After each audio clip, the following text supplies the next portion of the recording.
Good evening, everyone. Good evening. Welcome to iQuanta. So, how are you doing? How are your preparation going on? Like getting some upsets or enjoying this moment?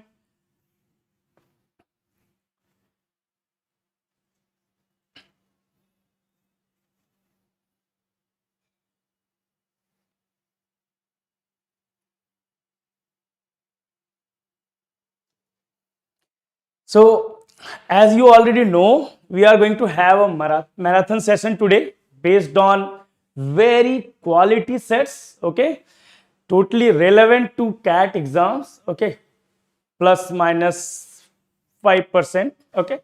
And one or two previous year questions also. कुछ अच्छे questions होंगे, कुछ थोड़े difficult भी हो सकते हैं, कुछ इजी भी मे भी लगेंगे आपको. We are going to have some good sets today overall, okay? And this will be continued till we are tired, all right? So, not enjoying at all. Harshita, and nervousness hai sir वैसे. Amay. Okay. So basically, it doesn't matter. You have prepared for this like for last 4 months or 6 months or 8 months. Okay. So don't worry right now. Okay. जितना करना था आपने किया है. Okay. Now you just need to revise and you need to understand everything that you have done in a calmly manner. Do not panic. Okay. Don't lose your sleep over it. It will only be a problem for you. Okay, so just be cool and calm and move forward. If you want to share, just share this link with your friends or family who can be benefited with this. Okay, and let's start. So let some people come, and before that let me tell you about this iQuanta full year 2023 course. Okay, you will be taught by three persons: me, Indrajit sir, and Abhishek sir. Okay, and these are the functionality of our syllabus and all the method of teaching. You can see there will be live classes just like this. There will be some interactive classes 10 to 12 p.m. which is very convenient for working people or college students. You have this one function which no one has: 24/7 doubt solving. You can get your doubt solved within 10 minutes, 15 minutes. iQuanta students can confirm that. So if you are thinking of CAT 2023, then go for iQuanta. And this is the types of sets that we are going to discuss. Now, before we start, I would like to tell you guys that I have chosen out of these 30 sets, I have chosen them in not random order. I have chosen the sets on the basis of the importance of those sets. So we are not going one by one. Okay, we are going with the importance. So if you are like if you are preparing for CAT for this year, can you tell me which set number do you we haven't seen recently? Tell me which one. From 1 to 30, which type of sets you haven't seen in previous year questions? Which type of sets? Everyone, whoever is preparing for CAT this year, if you are aware of your syllabus, just tell me which set is not important or least important in these. Okay.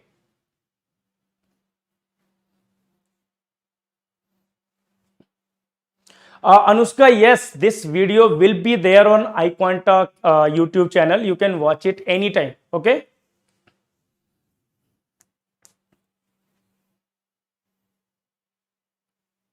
No. Games and tournaments are important. Set theory is also important. But you will see that, yes, someone has answered 15.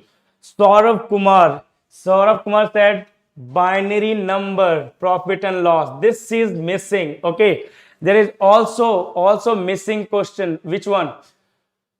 Question based on truth and false verification. This one, binary logic. Okay, so also grid arrangement or arrangement problems. All right, so but few are very important, which you will see in each type of in each slot, like distribution based question based on distribution, question based on bar graph. Okay, question based on games and tournaments, Venn diagram. Okay, some ordering, ranking. So we are going to follow that. We are going to solve those questions first. Okay, yeah, let me adjust the brightness 1 second.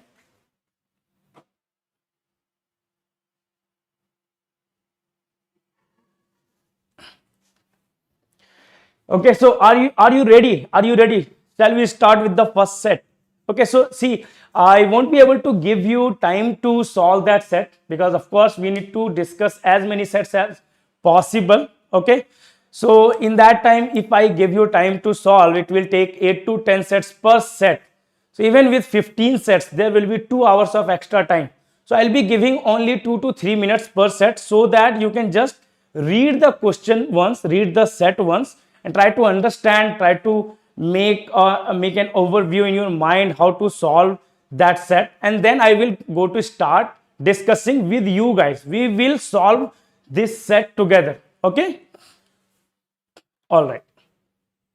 So this is the first set.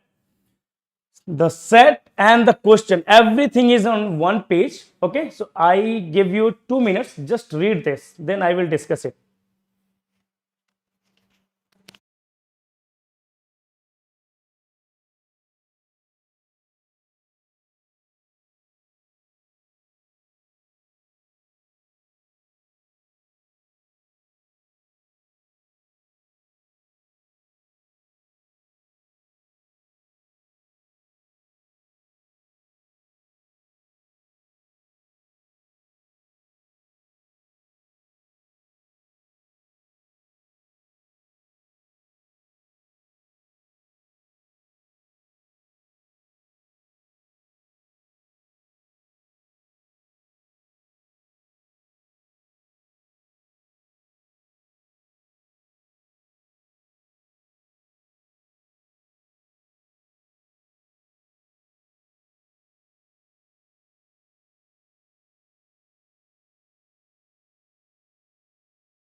Okay, yes, these are the same questions. Some questions will be different. Okay, that has been done in last year marathon, but almost all the questions are same, because we these sets are created for a long time and totally relevant.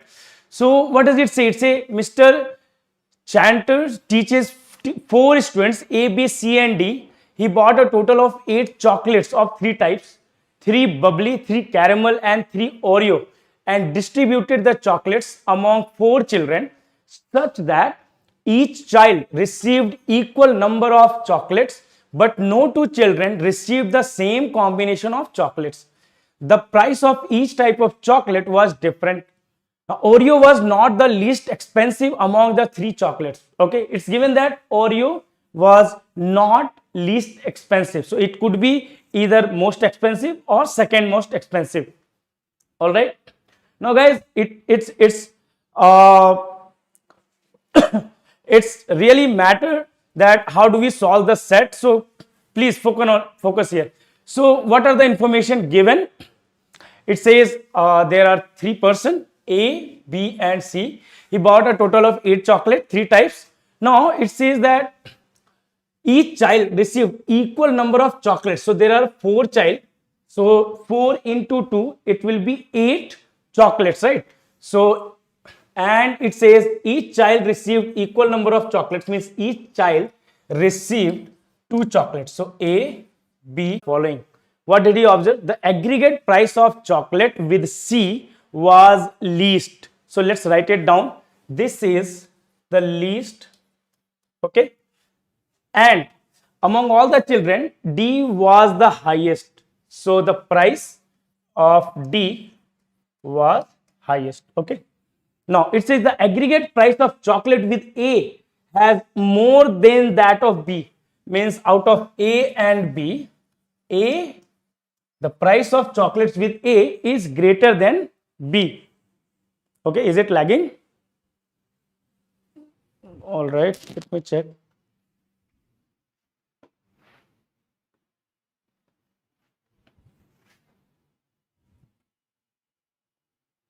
Yeah.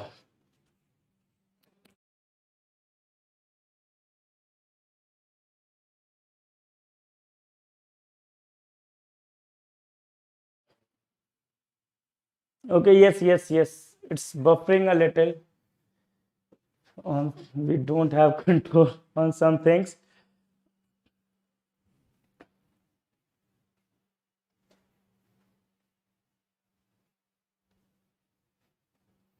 Okay, I will wait.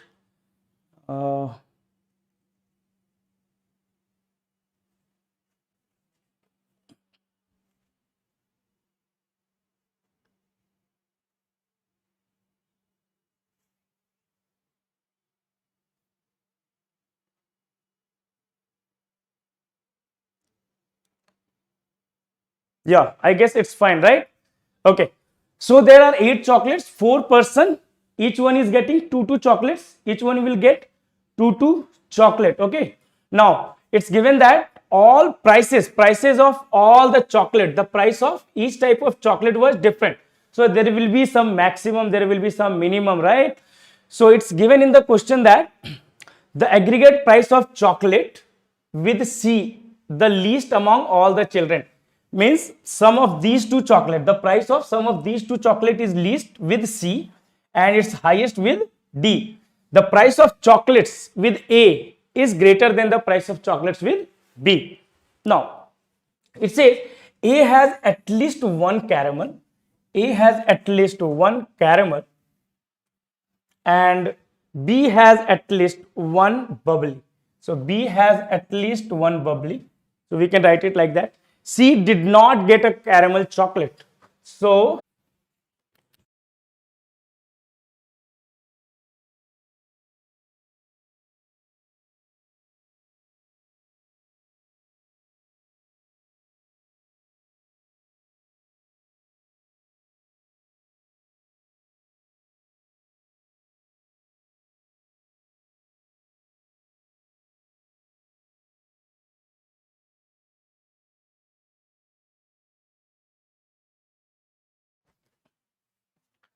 okay, so the last point was, okay, let's hope there is no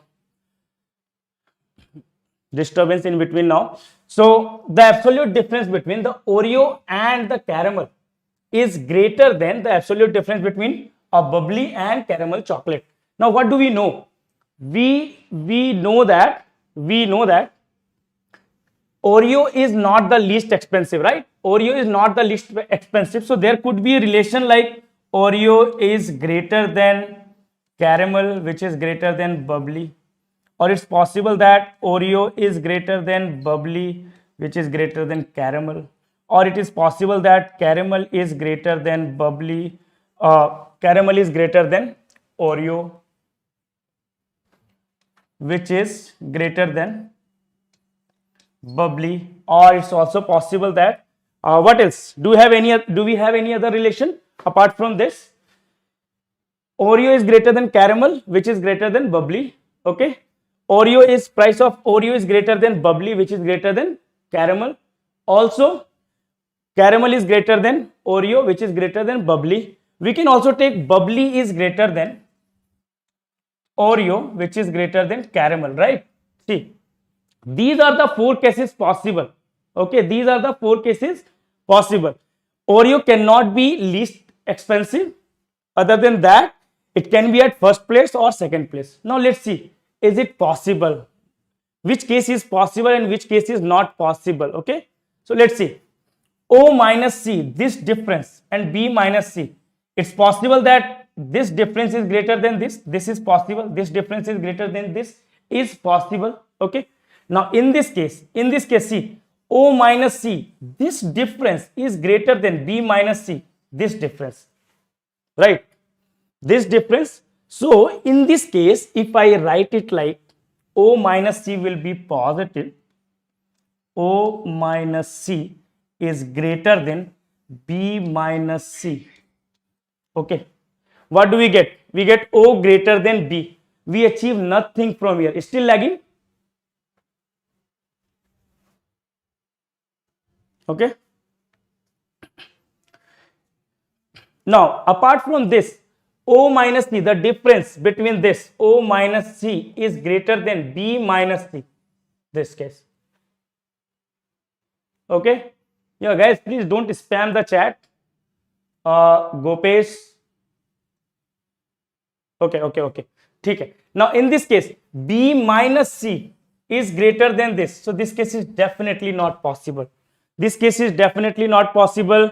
You can see O minus C, B minus C, or O minus C should be greater than, we can also say C minus B, right? So, in that case, what do we get?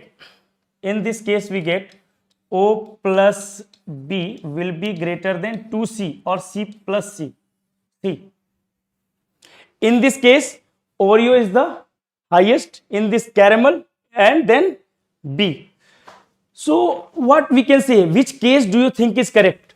First, this one is also we have seen this, or second or third. Out of these three cases, what do you think? Which case is our case? Which case we should take? As you can see, A is C, B has one bubbly, A has one caramel. So, which case should be our case? 1, 2, 3.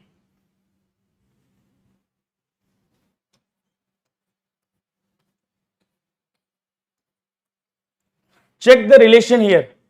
Check the relation here. First, second, and third. In which case it's possible? In which case do you think it's possible? Fourth one is definitely not possible, right? Fourth one is definitely not possible. We need to check only from 1, 2, 3 case. Which one is correct? Either one. See, O minus C should be greater than B minus C. Now see, C doesn't have a caramel. C doesn't have a caramel, and C is the least one. We also need to take care of that. That C is the least.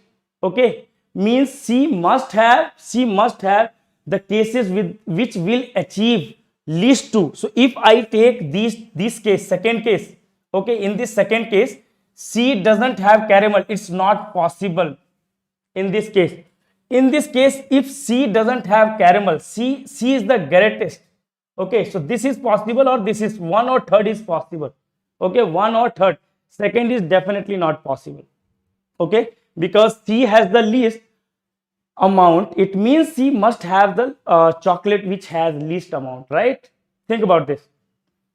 So either 1 or third. Now try to reduce it. Let's try to reduce it. Which should be our case now? Which should give us? See, D has maximum, right? D has maximum highest price. So in that case, can we say D must have one of the highest, at least one of these highest. Okay, B and C. B has bubbly, A has caramel. Okay. So A has a caramel, B has bubbly. What should be the cases in this? See, if B has bubbly and A has caramel, A already got more than B, the price. Okay. In this case, what will happen? O greater than C greater than B, then we can write it like the highest price will have someone which will have 2 of the highest one, these 2. and we know that the lowest will be which have two lowest, so C will have 2B, and caramel has more price than B, and what's left, we are left with two caramels. So one caramel is here, one caramel is here. Now you can see in this case, yes, third case में C minus theta and B minus C, yes, this can never be greater. तो ये case भी discard हो गया, third straight away हम discard कर सकते हैं, correct. So now you can see that this is very very easy. What are the order? The highest will be Oreo plus Oreo, then Oreo plus caramel, then Oreo plus bubbly, then caramel plus caramel, then caramel plus bubbly, then bubbly plus bubbly. These are the cases. This will be the order, okay? This will be the order. Yes, Priyans, one student can have same type of chocolates and it says not the same combination. One chocolate could be same but not the same combination, means if A has 2 caramel, B doesn't have 2 caramel, it says, okay? So now you can see here, this is the order. This will be the order of prices. This will be the order of prices. Now it will be very easy for you to determine from here, okay? It will be very easy.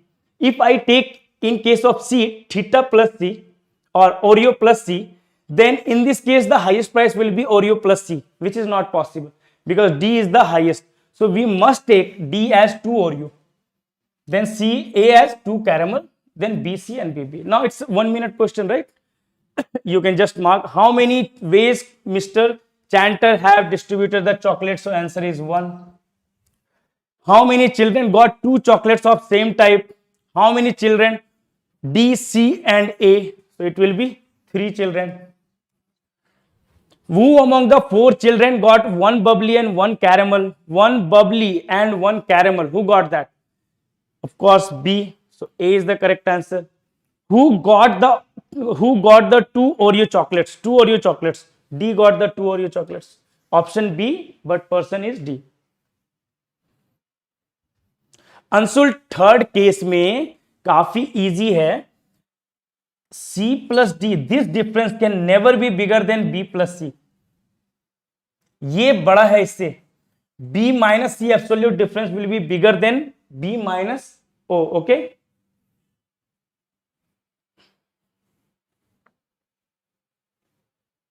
Is this clear now?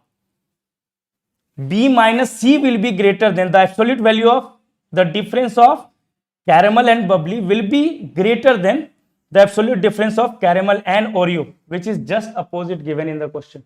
All right.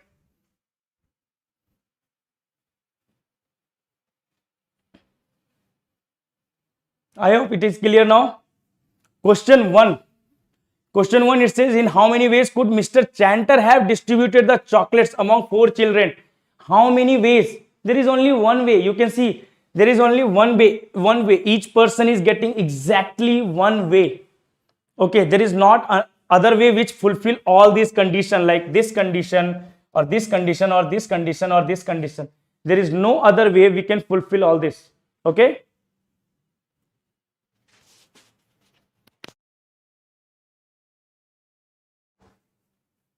Okay, all clear? Okay, let's move on to the next set.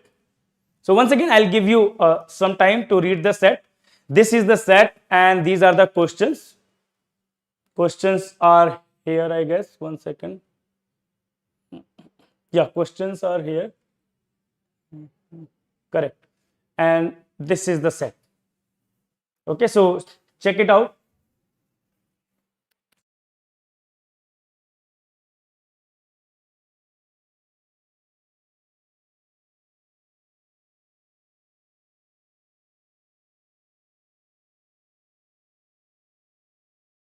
Spyware OC, OB, BC, BB is not possible. Okay. BB will be minimum. OC will be more than OB. BC will be second list. So you can see A is getting OC, A is getting OB, which is not possible because A has at least one chiromer.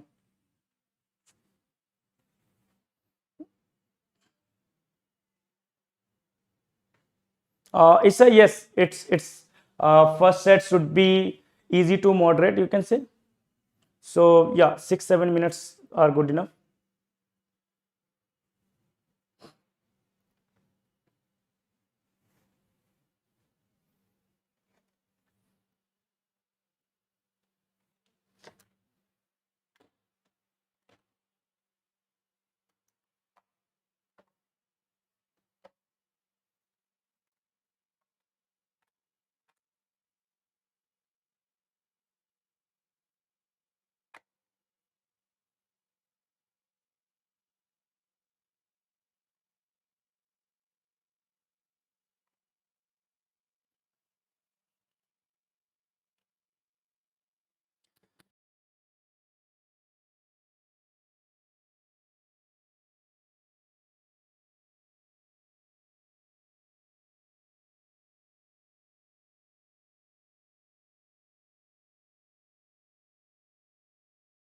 Let's discuss this set now. It says in a city there are 1,000 people. How many people? There are 1,000 people.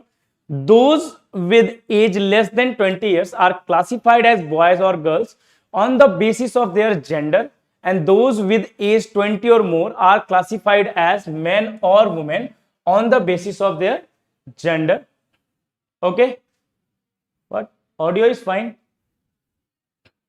Now it says males consist of boys and men, while females consist of girls and women.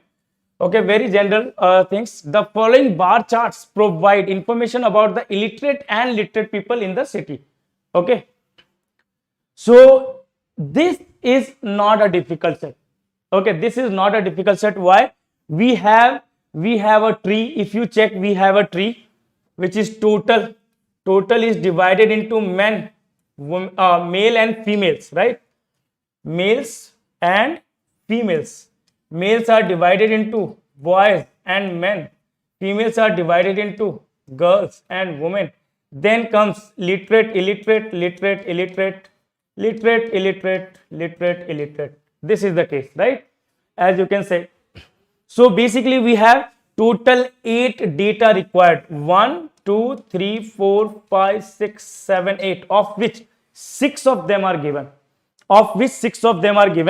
Illiterate boys, illiterate women, illiterate girls. So sum of all this sum will be all illiterates. Okay, illiterate sum will be 156 plus 124 will be 280, 380, 462. 462 plus how many? What's left? Illiterate men. And in this case, if you see, these are literate peoples, right? Okay, so literate people will be 72 plus 48, it's 120, 180. So it will be 180 plus. What's missing? It's literate girls are missing. So you can see we have total. What is total? 1,000. Okay, so if you add 462 and if you add 180, what do we get? 642, right? We get 642. So we can say illiterate men plus literate girls is equal to 1,000 minus 642, which is equal to 358. 358 is the sum of 358 is the sum of illiterate men and literate girls. All right, is this clear till now? I hope this is clear to everyone. Okay,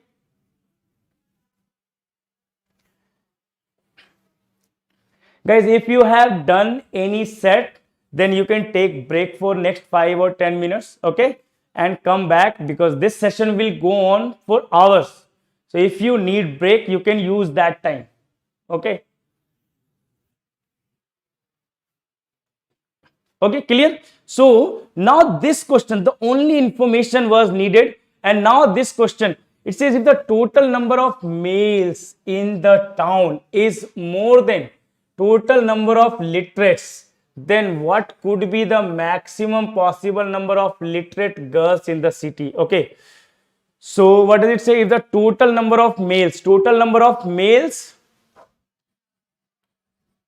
is greater than total number of literates, right?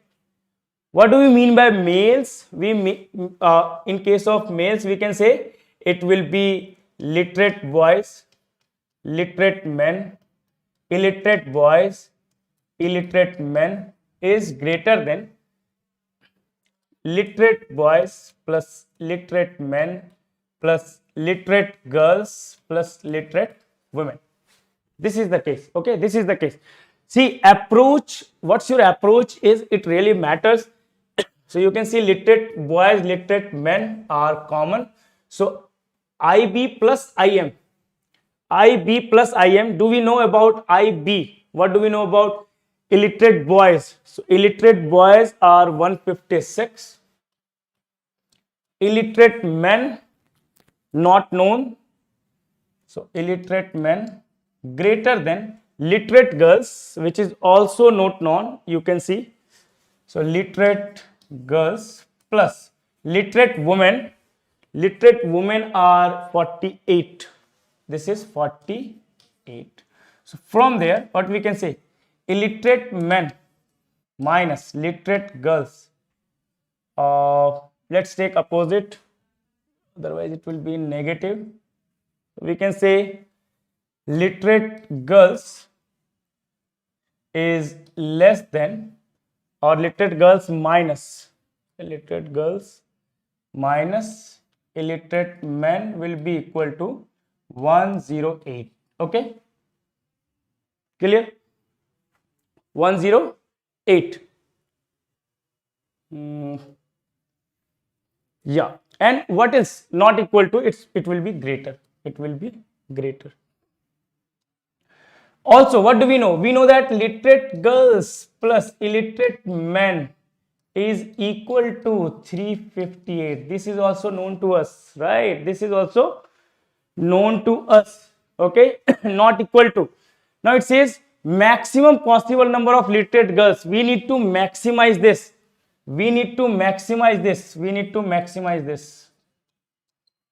How can we maximize? Okay. Yeah. Less than, not greater than. It will be less than. Correct. Okay, I'll wait.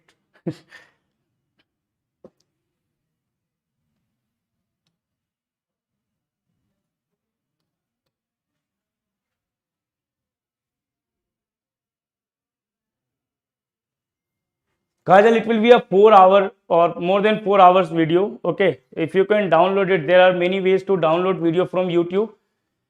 You can download if you want, but it will be a big size file. Yeah, is that all okay now? Now we need to maximize this. What we can say, if we need to maximize this, so I am, what we can do here, see, if you solve these two, if you add these two, can we say 2LG will be less than sum of these two, 464, or LG will be less than 232. So what will be the maximum value? Maximum will be 231.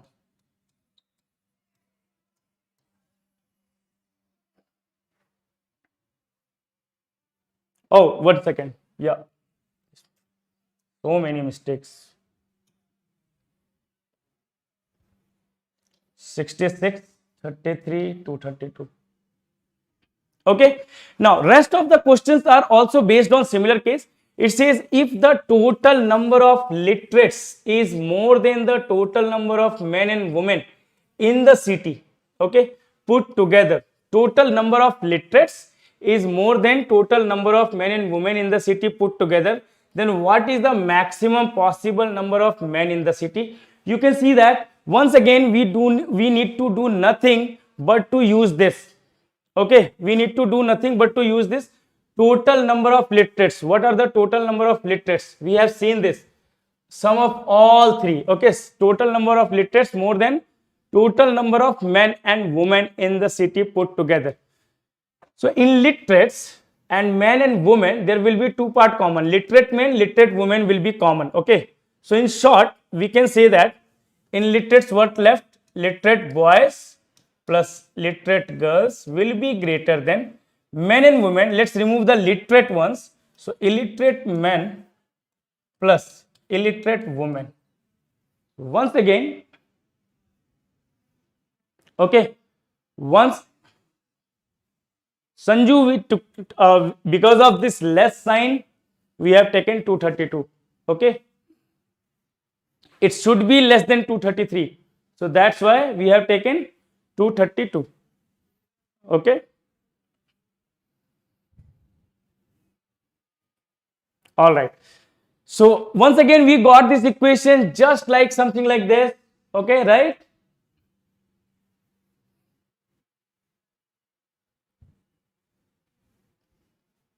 All right. So literate boys plus literate girls. How many literate boys are there?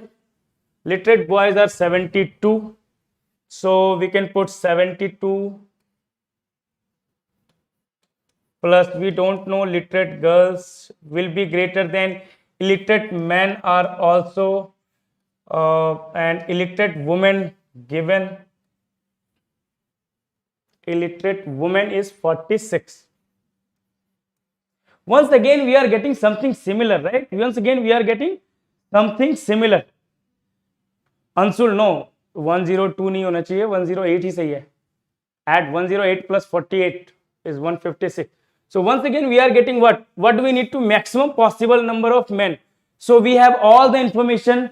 We need to find IM only, right? Maximum value of IM.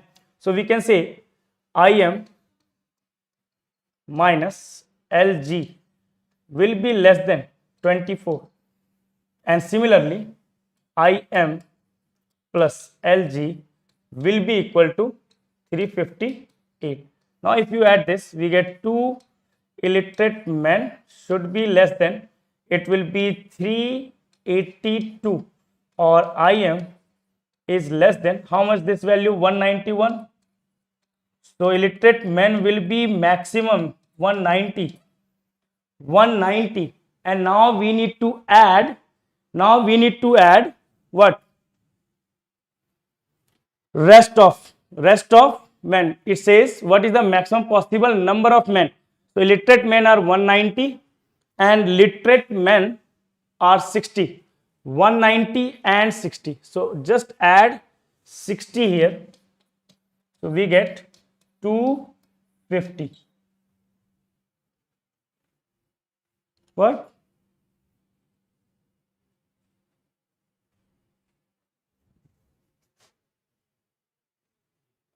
Literate boys 72 and illiterate women, yes, 182.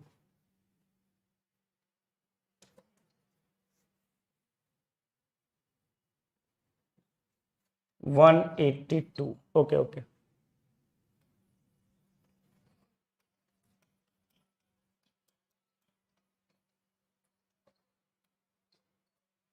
Okay, is this correct now?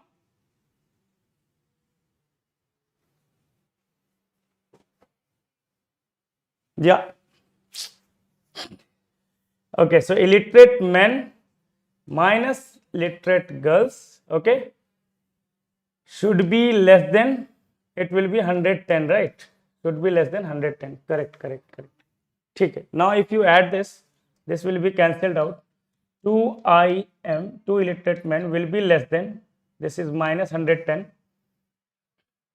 So this value will be 248. So illiterate men will be less than 124.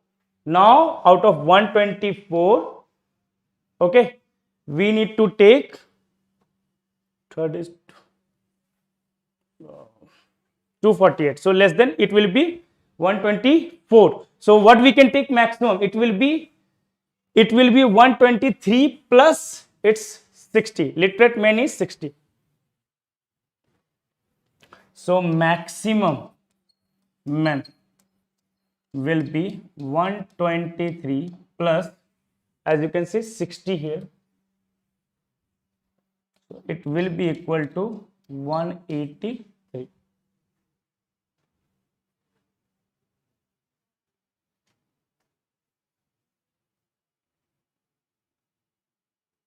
Yeah. Okay.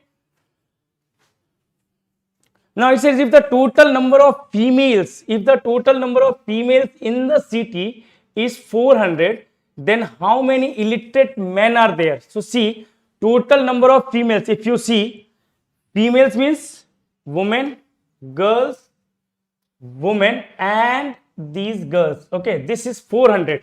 So 182 plus 48, it will be 230 plus 124, 254, 354. So this will be 400 minus 354, which is equal to 46. We just need to add all these value. Okay, 312, 182 plus 48, it will be 230, 354. 312 कैसे आ रहा है? Literate women, ये नहीं लेना है, ये नहीं लेना है,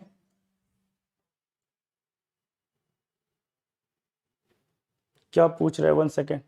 अच्छा, how many literate mens? So this will be, okay, this will be literate girls will be equal to 46. So the men will be equal to 300 minus 358 minus 46, which is equal to 312. Okay. Now, last question, it says the difference between the total number of illiterate and number of females in the city. Total number of illiterate and the number of females in the city is 82. Okay. Which of the following can be the total number of men and women? So this question can be done, okay, very easily because already of this connection and lagging, I got a little bit distracted. So let's leave this set here. You should be able to solve this one. Okay. Let's focus on the next one. Yeah, you should be able to solve this easily once we are done with all three, right? We can do this, guys, right?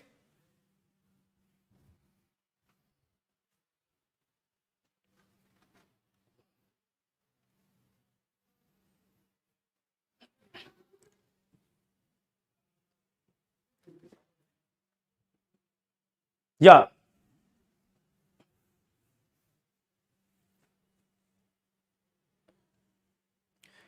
We had two unknowns. One equation is known. Second equation will be from this statement. So we can very easily find out.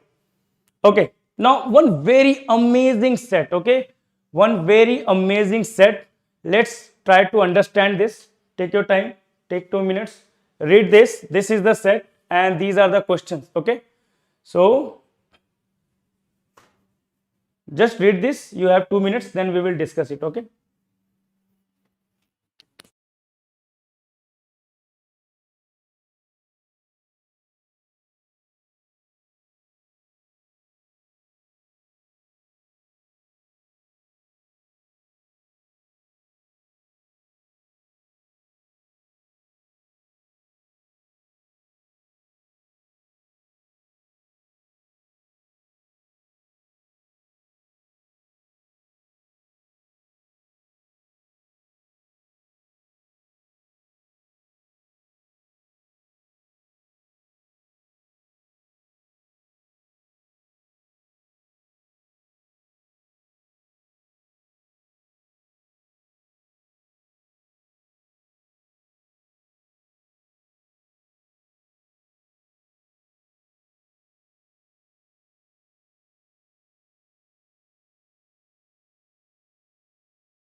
All right. So these are the questions you can see, and this is the set. Let's try to understand it. It says a quiz contest was organized among 5 students. We love quiz contest, right? Everyone loves quiz contest. So, Chandra, we will do some questions on bar graph further also. So don't worry about that. So there are 5 students, P, Q, R, S, and T. The following information is given about the attempts and the marks obtained by the 5 students. It says there were only 2 type of questions. What are those questions? But first type carried 3 marks and a correct answer, and -1 for wrong answer. So +3 type 1. Either you are getting +3 or you are getting -1. Type 2, it says the second type carried 5 marks for a correct answer and -2 for a wrong answer. So either you are getting +5 or you are getting -2 for the wrong answer. Now it says there were 3 questions of second type and 5 questions of, so there are 3 questions of second type and 5 questions of first type. All right, let's move further. It says no marks were deducted for any unattempted question. Now, all the 5 students got a net score that is a multiple of 5. Very interesting, very important information. All the net score are multiples of 5 and no 2 students attempted the same number of questions. The minimum number of attempt was 3. So minimum number of attempt was 3. So the number of attempt could be 3, 4, 5, 6, 7 and 8. There could be 6 ways that these students can attempt the question. One of them will be attempting 3 questions, then 4, then 5, 6, 7, 8 and all that. Now, no 2 students, remember, no 2 students attempted the same number of questions. Right, so the lowest net score among the 5 students was 5. So let's take 5 different slots. 1, 2, 3, 4 and 5. We have 5 slots in increasing order. Okay. So the minimum was 5. Whoever got maximum minus Q is equal to 5. So can we say the maximum will be here? Q must be here. Maximum will be here and Q must be here. If Q got this score will be Q plus 5. Whatever Q got, maximum will be Q plus 5. Lagging once again.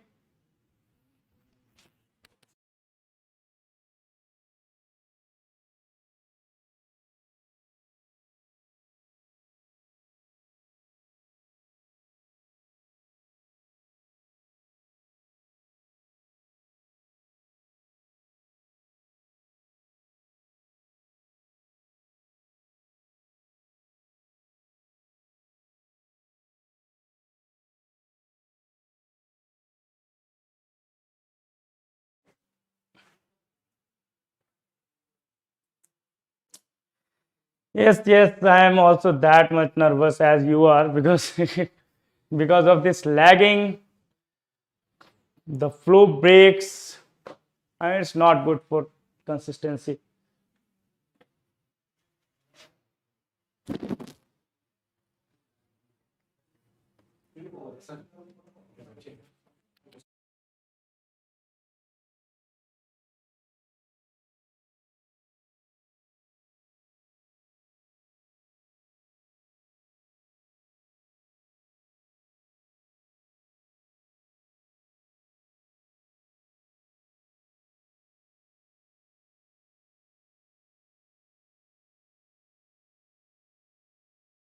Okay. See, it says it's given in the question. It's given in the question that Q and the person with the highest net score. So read this: Q and the person with the highest net score had a difference of 5 marks. Simple. And all the numbers are in the multiple of 5. All the scores are in the multiple of 5. So the minimum difference between 2 could be 5 only. The minimum difference could be only 5. So if maximum and Q will have difference of 5, then Q is second highest. Okay, is this clear? Now it says P scored 10 marks with exactly one wrong answer. Okay, P scored 10 marks. So just after 5, we will have 10, which is scored by P. Q got, it's also given that minimum number of attempts was 3. Okay. Now Q got all her answer correct, right? And she attempted all the questions of only one type. So see, Q got all correct. Q got all correct. What we can say about number of attempts of Q? Either it will be 3 or 5, right? Number of questions attempted. Okay. It will be either 3 or 5 because either Q is attempting all 5 questions of type 1 or Q is attempting all 3 questions of type 2. In both cases, Q is getting all correct. So if Q is getting 5 questions correct out of for T1 type, so Q will get 3 into 5, 15 marks.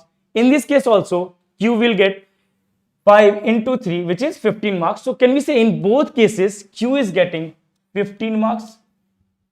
Okay, clear? Either Q is getting 3 questions correct or 5 questions correct. 5 questions correct of 3 marks each or 3 questions correct of 5 marks each. In both cases, Q will get 15 marks. Whoever is getting maximum will get 20 marks. All right. Now, it says R scored the lowest marks with exactly one mistake. So, who is this person? This is R. Exactly one mistake. What are the possibility? What is the possibility with only one mistake? 5 marks. How can you achieve 5 marks with only one mistake? See, if I take only one mistake, type 2 is not possible. Getting 5 marks. 1 correct, 1 wrong, we get 3. 2 correct, 1 wrong, we get 8. So R did not attempt any of type 2 question. So R is attempting type 1 question. Okay. R is attempting type 1 question. So in case of type 1, only 1 wrong means -1. To make 5, what we need? 3 into 2, 6. So we can say in case of R, it will be 2 correct, 1 wrong. That's how. Now R is attempting exactly 3 questions also. R is attempting 3 questions. All right. Yes, 6 minus 1. 2 correct, 1 wrong. All right. Guys, we already discussed that the maximum. See, the person with highest net score had a difference of 5 marks. Q and the person. Q is getting 15. So maximum will be 20 only, not 25. Yes, 25 is possible, but it will be 20 because of the given condition. Now it says, no one attempted all the questions and the highest score was not scored by students who attempted 6 questions. Okay, so 8 is already discarded. 8 is already discarded. The person who is getting, okay,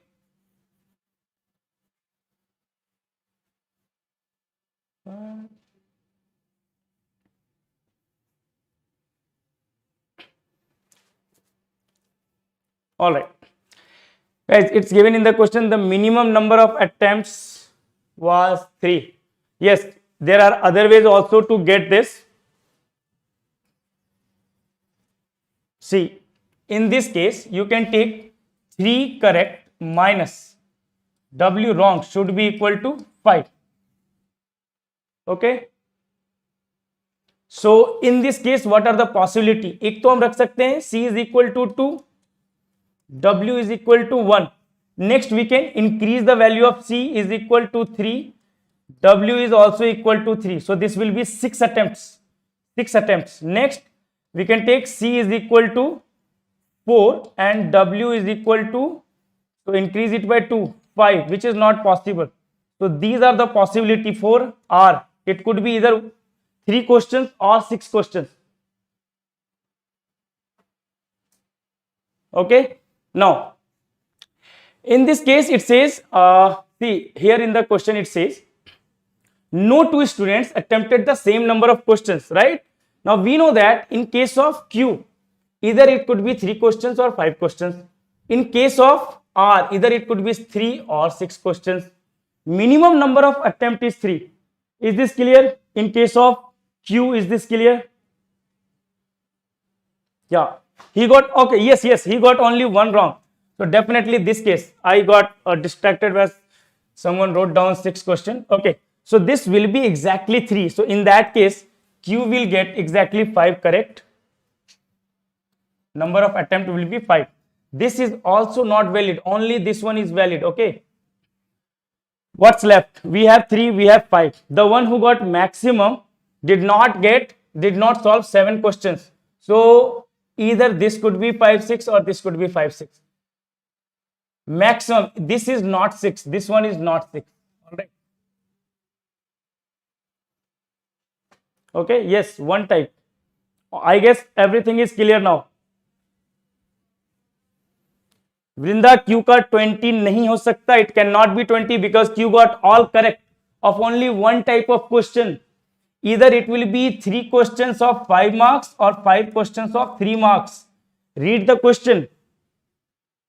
Q got correct of exactly one type of questions, all correct.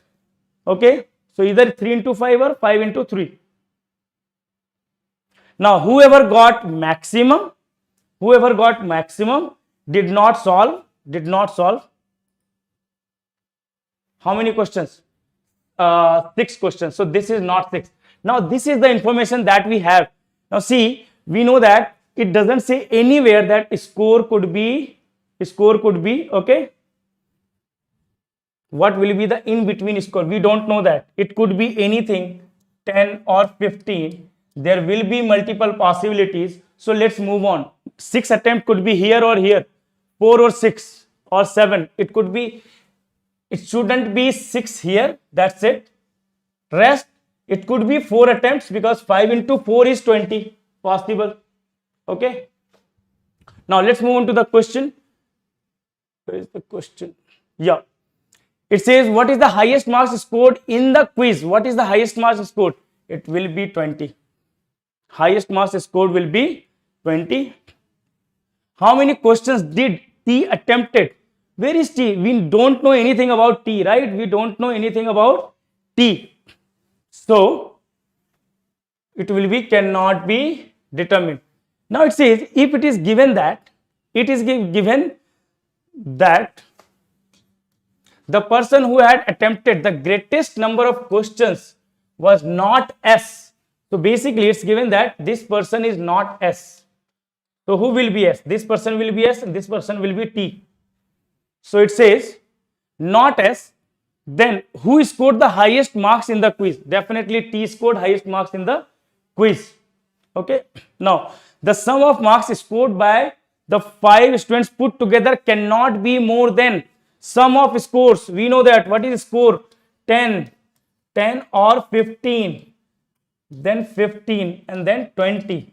What will be the sum? If you add this sum, 5, 15 plus 10, 25, 40, it will be 60 or 65. It cannot be more than 65. We don't need to waste time just trying to understand. I always say this in class, okay, with the given clues, whatever you can do, just do and move to the questions. Whatever you can do. I did not waste any time finding number of questions done by P or number of questions done by S or T or S. Okay, I did not waste any time because I know there will be some clues given in the question if they want us to find it. Okay, so don't waste your time in these type of sets. Do not try to like open all the joints. Okay, just like we do in table. Ashish, read it in the question. Read it in the question. What does it say about Q? What does it say about Q? Tell me. Where is it? Q got all her attempts right and she attempted all the questions of only one type. Only one type means Q attempted all the question of T1 or all the question of T2. In T1 there are 5 questions, in T2 there are 3 questions. So either it will be 3 into 5 or 5 into 3. Alright, let's move on to the next one. Okay, read this one. This is one amazing set. This is the set and these are the options, questions. Okay, so just read it, then I will discuss it.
Okay, done with this.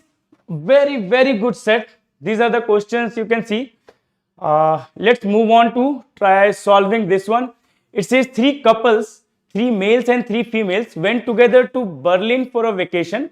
Their names were A, B, C, D, and E and F in no particular order. Each of the 6 persons is carrying exactly one luggage bag. Okay, each of the 6 person is carrying one luggage bag. Okay, now it is known that these are the order. W1 is highest weight, W6 is lowest weight, H1 is highest height and H6 is lowest height. In exactly one of the 3 couples, the luggage bag with female was heavier than that with male. What does this mean? That luggage bag heavier. So weight of female, the luggage bag with female was heavier. It happens all the time, but in this question it says it's only one, exactly one. Okay, so this happens exactly one, that weight of female from only one couple. Okay, in exactly one couple, weight of female bag is more than weight of male bag. Now the height of luggage bag with C was S3.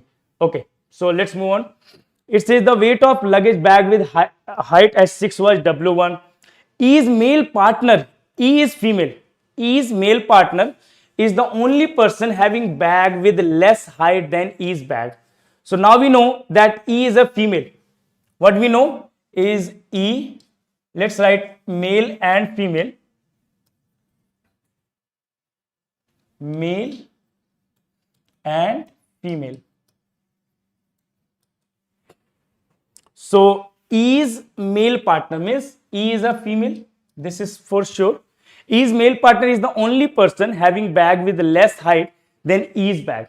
We will come to this later. Okay, we will come to this later. For exactly one person, the height and weight of her luggage bag were HJ, WJ. let's come to this. The height and weights of luggage bag of A and his partner. See, A and his female partner means A is male and female partner is F. Now, the weight of luggage bag with D was neither W5, W6. D a female. D is a female, is not a partner of B. So B will come here and this will be C. So this is these are the three couples. Okay, I hope this is clear. These are the three couples. So let's try to arrange them. A, F. Okay.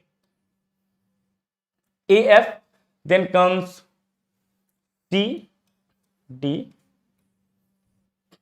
and then comes B and E, male, female. Okay.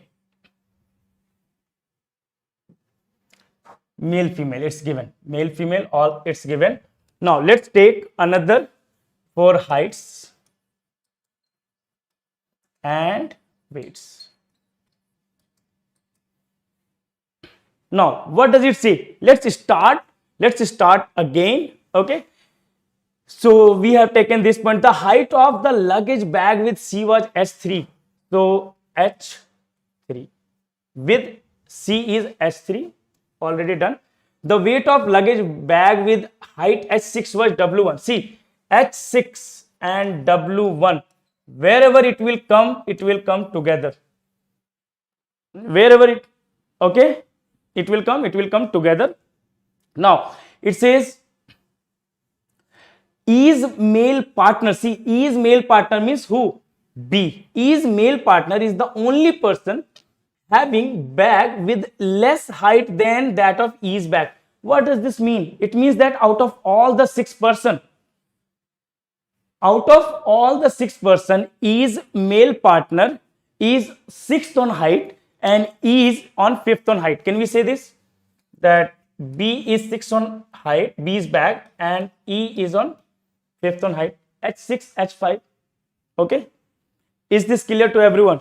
From this statement, okay, let me repeat it again. E's male partner is the only person having bag with less height than that of E's bag. E के bag की height से कम जिसका है, सिर्फ एक ही बंदा है, वो कौन है? E's male partner, which is B. Means the least height is of B, second least height will be E. This is very, very important. Okay. Now what do we know? We know that if this is S6, then W1 will come here automatically. We have used this. Okay. We have used this. So let's erase this. Now it also says for exactly one person, the height and weight are HJ, IJ. So HJ and WJ. Once again, we need to use it. This should be somewhere. The height and weight ranking will be same for someone. Now it says the heights and weights of luggage bag A and female partner F were HM, HK, WK. So let's say this is HM, WK. Then this will be HK and WM. Means the ranking of A in height will be ranking of F in weight. The ranking of A in weight will be the ranking of F in height. Okay. Now it says, we have taken this already. The weight of the luggage with D was neither W5 nor W6. Neither W5 nor W6 with D. Okay. That's it. That's done. Now let's solve this. यहां तक clear है सबका? Okay, just confirm. Clear till now, everyone?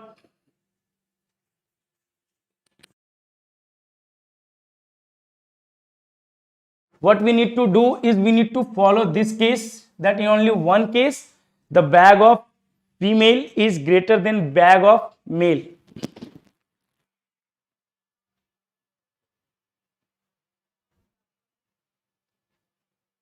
Clear now? Okay. What we know, whatever comes in these two should not be anywhere. Okay, should not be anywhere. H1 is taken, 3 is taken, 6 is taken, 5 is taken. The only thing we can have is this is H2 or 4. Weight 4 or 2. This will be H4 2 and W2 4, because whatever comes here will come here. So which one is not present here? 2 and 4. All right, Monica, it's given in the question, only one person is less than E. Okay, all right. So we need to take both the cases here one by one. So we need to consider this point also.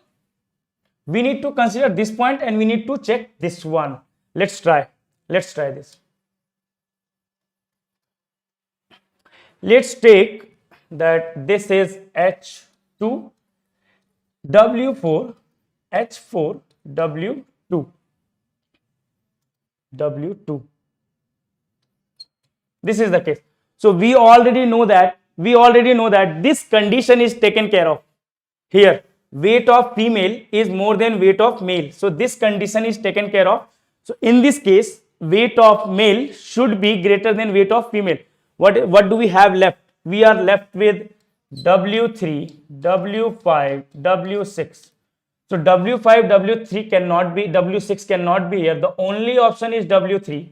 And if you take W3 here, we will have to put W5 or W6. Is that possible?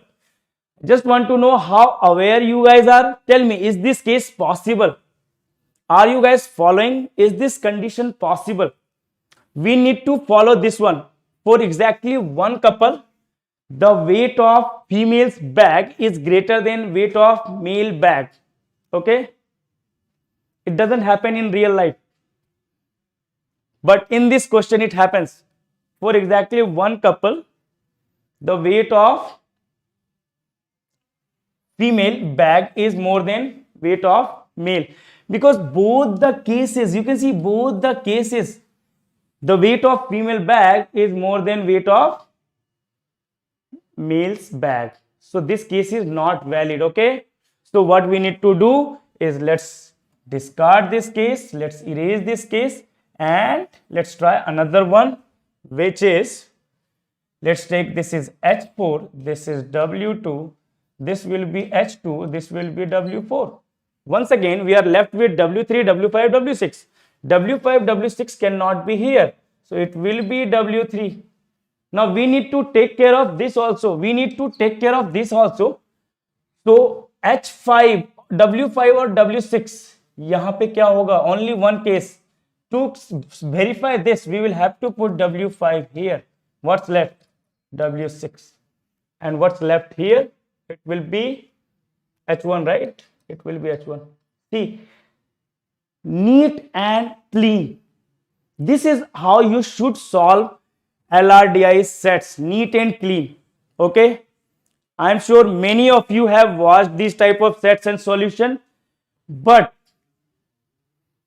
solving with this type of approach one by one so that you don't miss anything is very important, guys. To get highest, best result possible, you will have to follow the procedure, you will have to follow the cases. You cannot do things randomly. Okay, so we have all the data now. We don't even move to the question. So for which of the following person the highest, the height and weight of HI is? We know that, right? E. It was E. Now which of the given person has a luggage bag weighing W6? Which one is W6? C, right? C. Which of the given person has a luggage bag having height H1? Where is H1? D. The last of the information we got, right? What is the weight of the luggage bag with A? We don't know that. It's CBD. Cannot be determined.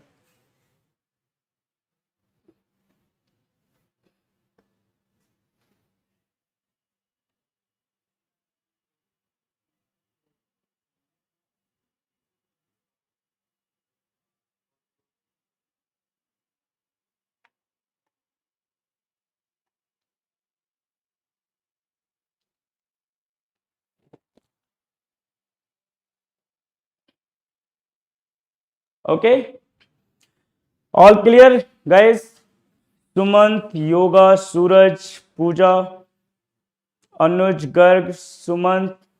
I hope this set was clear to everyone, and the approach.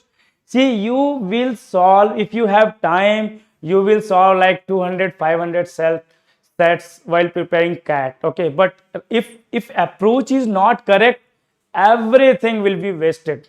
So even if you solve only 20 sets with right mindset and right approach, you can get 99 plus percentile easily in LRDI. Okay, so once again, कहाँ पे W2 where? किसके case में? It says what is the weight? Okay. Weight, yeah. Basically, there is nothing given, so I thought they are asking about number. This should be theta, right? So in theta there will be. So there should be option in this question. There should be options in this question. I missed that.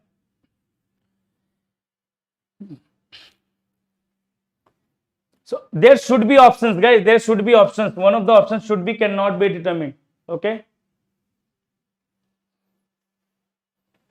Siddharth, there will be multiple cases based question. Okay, you can't avoid those. You will have to consider cases. If you check previous year question, okay, you will have to consider cases.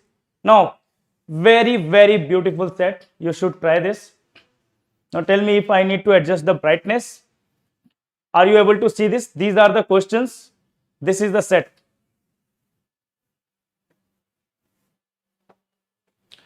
Noman, I said that in that question we should have options, okay, A, B, C, D, but there is no option. So just leave it with that, W2.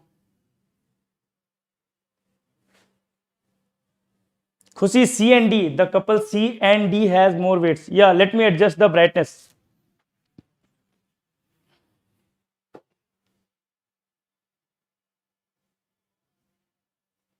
It should be fine now. Visible, right?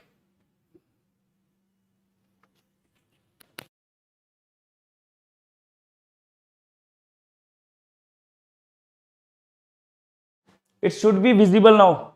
Let me know if you have problem. I will write down the values there.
Okay, done?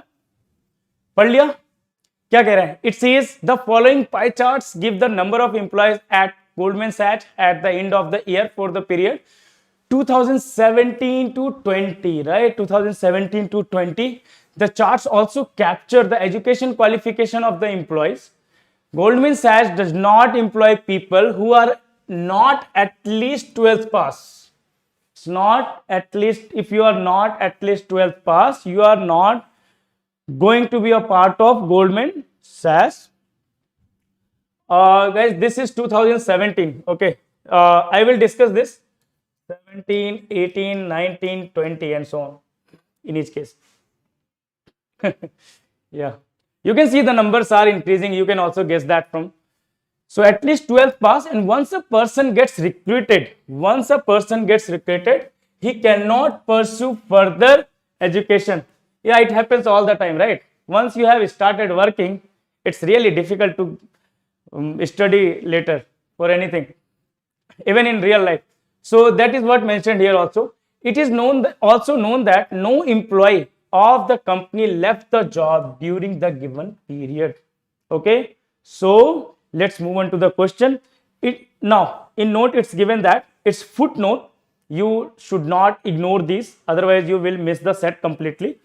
It says it is necessary for a PhD to be an MBA, for an MBA to be a BCom, for an BCom to be a 12th pass.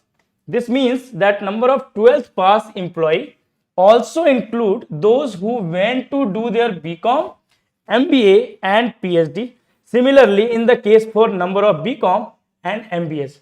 So basically these are cumulative charts. Many students ask for some cumulative charts. Okay, so basically let me tell you this in detail. Existing, this is 2017, 18, 19, 20. 17, 18, 19, 20 in each case.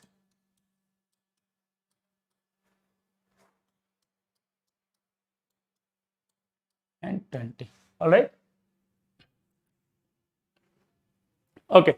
So PhD, now existing in 2017, how many PhD were in 2017? Can we say these are 5?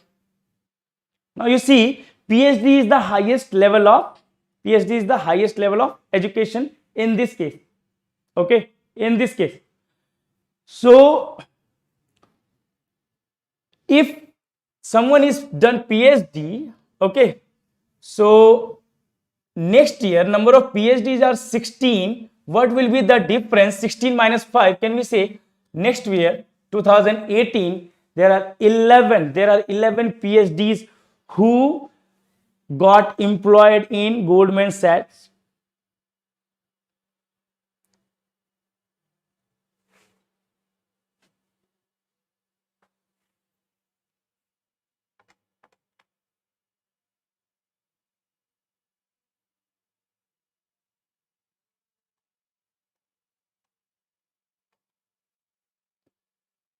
Okay, now what's next? 5, 11. So 16 minus 5 is 11. 24 minus 16. 24 minus 16. In 2019, there were new PhDs. How many new? 8. Similarly, 28 minus 24. So 4 new PhDs. 4 new PhDs. Now let's move on to MBAs. How many MBAs initially? 17. Of which 5 were PhD. So only MBA will be 12. Okay. Next year, how many MBAs? 37. 37 minus, out of 37, see, out of 37, how many of them are PhD? So 16. 37 minus 16. See, look here. 37 minus 16 is equal to 21 persons, 21 employees are there in 2018 who are till MBA only. Okay. Values नहीं दिख रहे राहुल? ये same size है, second last slide में जितने size थे ना उतने ही सेम साइज है. So values should be visible. These are only PhD, MBA but not PhD.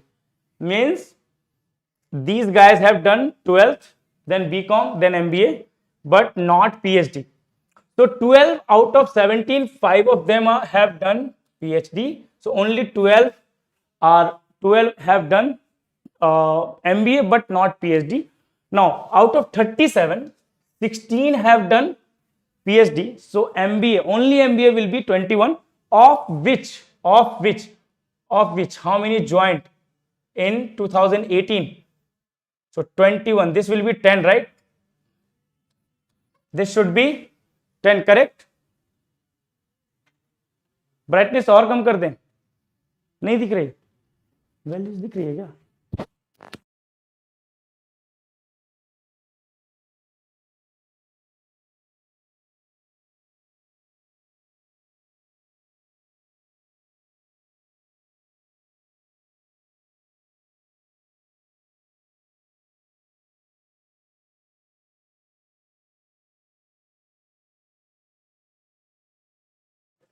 Guys, this should be visible. This should be visible, right? Yeah. So out of 37, last year it was 17. So 37 minus, let's try to subtract. Last year were already 37 minus 17. There are 20 new MBAs. There are 20 new MBAs joined in 2018. Out of those 20, 11 were PhDs. Out of those 20, 11 are PhDs. So it will be 9. It will work like this. Okay. Now, once again, 50 minus 37. 50 minus 37 is 13. 13 out of 13, 8 are already there as PhD. So this will be 5. Now, 62 minus 50 is 12. 12 minus 4, 8. Now, let me repeat this again. Okay. Let me repeat this again. Once again, I hope this is clear to everyone now, that in 2017 there are 17 MBAs, of which 5 are PhD. So only MBAs will be 12. MBA but not PhD will be 12. In 2018 there are 37 MBAs, of which 17 were present in 2017 also. So how many new MBAs? We have 37 minus 17.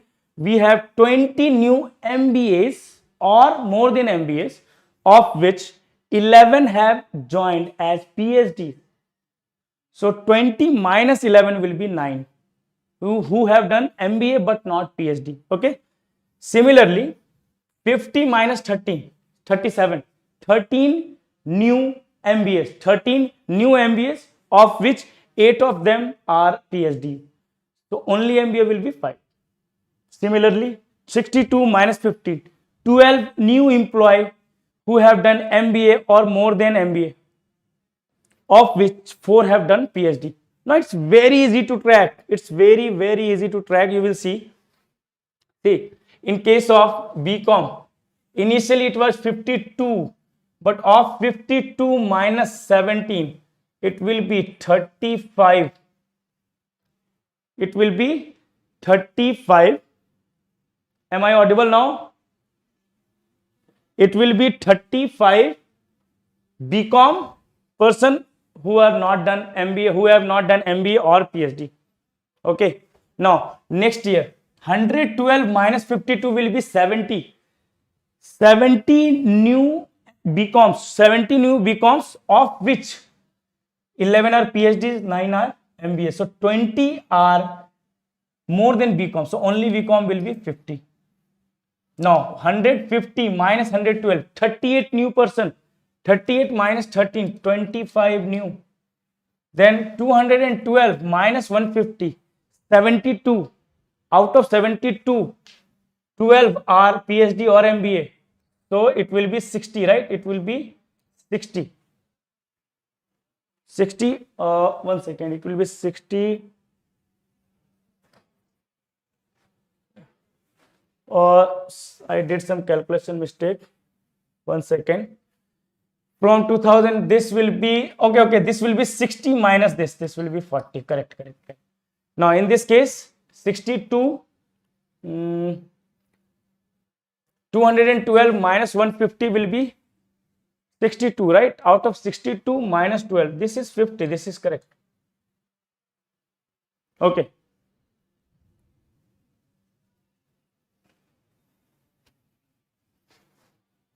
Now, similarly, you can find out the rest. Okay, similarly, we can find out the rest. Let's see. In case of 64 minus 52, it will be 12. Then 132 minus 64, how much is this? 68. Out of 68, subtract these. How much are these? 60. So this will be 8. Next, 186 minus 132, 54. Out of 54, subtract 38. What do we get? 16. Then comes 68 plus 14. It will be 82. 82 minus 62. It will be 20. 12, 8, 16, 20. Okay. Is this table clear now? Pooja, am I audible now?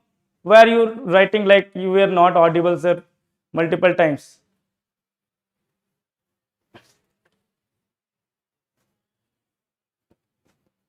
So this table is clear. Okay. Now we can move on to the question one by one. How many BCom joined Goldman Sachs in the year 2019? Goldman Sachs in the year 2019. How many BCom? BCom 2019, right? BCom but not MBA or PhD, only BCom. How many BCom joined Goldman Sachs in the year 2019? Sure. So in case of BCom, what we can say? What do you think about this question? That what should be the answer? How many BCom joined Goldman Sachs in the year 2019? Do we count MBA person here? Do we count PhD person here? Or should we take person till BCom only, not MBA? Or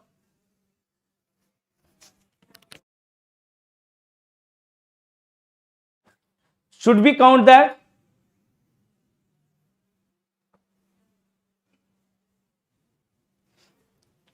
So how many in 2019, right? Yes, it will be 32. It doesn't say that BCom but not MBA, not PhD. Now, how many MBAs who were not PhD joined Goldman Sachs in 2019-20 put together? 1920 put together, 5 plus 8, 13. How many employees joined Goldman Sachs in the year 2018? In the year 2018, 20 plus 48, it will be 68, right? A. What was the absolute difference between the number of PhDs who joined Goldman Sachs in the year 2018 and 20? Number of PhDs 18 and 20. 18 and 20. 11 minus 4, it will be 7. C. Okay. Bhavya, we haven't taken only BCom. We have taken BCom plus MBA plus PhD. All. Anyone who has done BCom. It doesn't matter they have done MBA or not, they have done a PhD or not. We have taken all the person who have done BCom. BCom plus. Okay.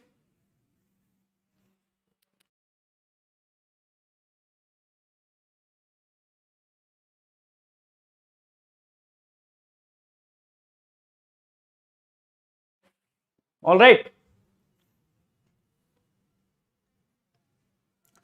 So guys, this is the new set. Okay, this is the new set. Let me adjust the brightness again. I guess it's okay now.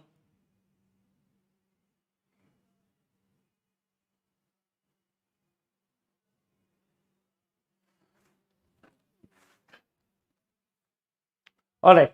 So next two set will be done by Abhishek sir. Okay. He will come and he will solve two sets for you so that I can get a little break and we can continue this marathon for longer time. Okay. So just wait till then. You can try solving this set. There are 4 questions. Okay, one by one you can go back and see these questions. So just take your time, 4 or 5 minutes, and then Abhishek sir will come and solve this set for you. For the next 2 sets, amazing sets, and Abhishek sir is more amazing with the solutions, so you will understand. Okay, just wait.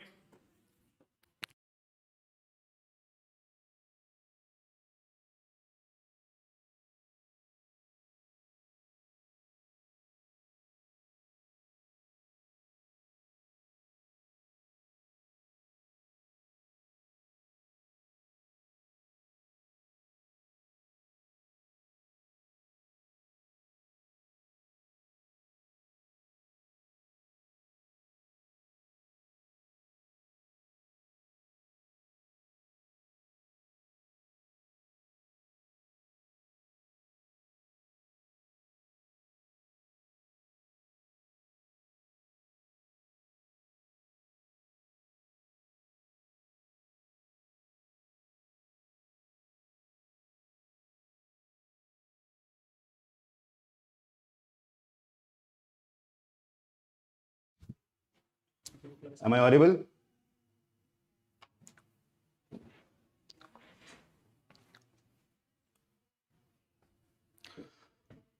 Good evening, everyone. Am I audible to you? That is the first time I'm solving the error set. Wow. All right. So as you have, I think you have read the question already. The table given below gives the number of people entered and exited sober bar. That's the irony. The bar's name is sober. So nobody is sober when we go when you go when they go there. Sober bar at various times on 31st December 2020, the New Year Eve. Bar opens at 7 p.m. and closes down at 12:45 a.m. Not in Gurgaon though. And all the persons leave before 1 a.m. No person left the bar within 1 hour of entering. All right. So here we can see that different time durations are there of 1 hour each,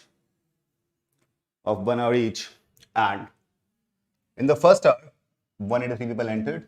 Nobody exited, of course. That is quite logical because nobody can exit before 1 hour.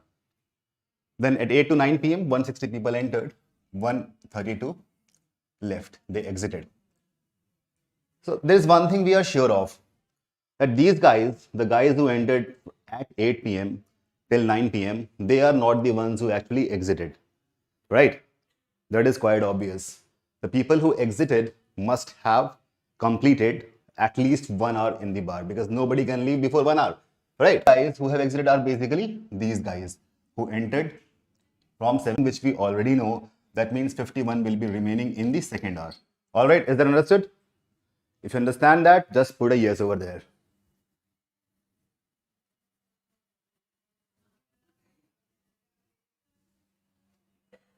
Is that understood? Then similarly, different data is given. And again, it is obvious that nobody must have entered at 12 a.m. because they have to complete 1 hour and the bar is closing down at 12:45. So nobody entered in the last slot. And this is something which we don't know yet. All right. So I hope this set is clear. And this thing is very much helpful in solving the entire question. Moreover, as the two sets that I'm going to do today will be basically logical puzzles. Well, so let us go to the first question. The number of people who stayed in the bar for more than 5 hours is at most. Theta question, so there are no options given. I'll give you 2 minutes to solve this question and then I'll be solving it for you guys.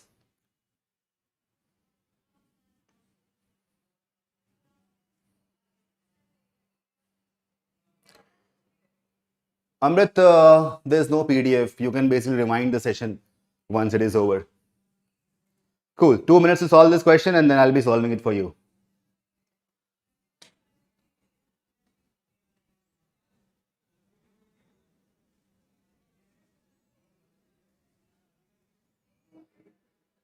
This set is on the lines like people who are saying that they have seen such set. It was asked in 2017, not the same set. There was bus and people were entering and exiting. That was in 2017. One of these slots were there. A similar kind of question was there.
There's no audio. Now the audio is there.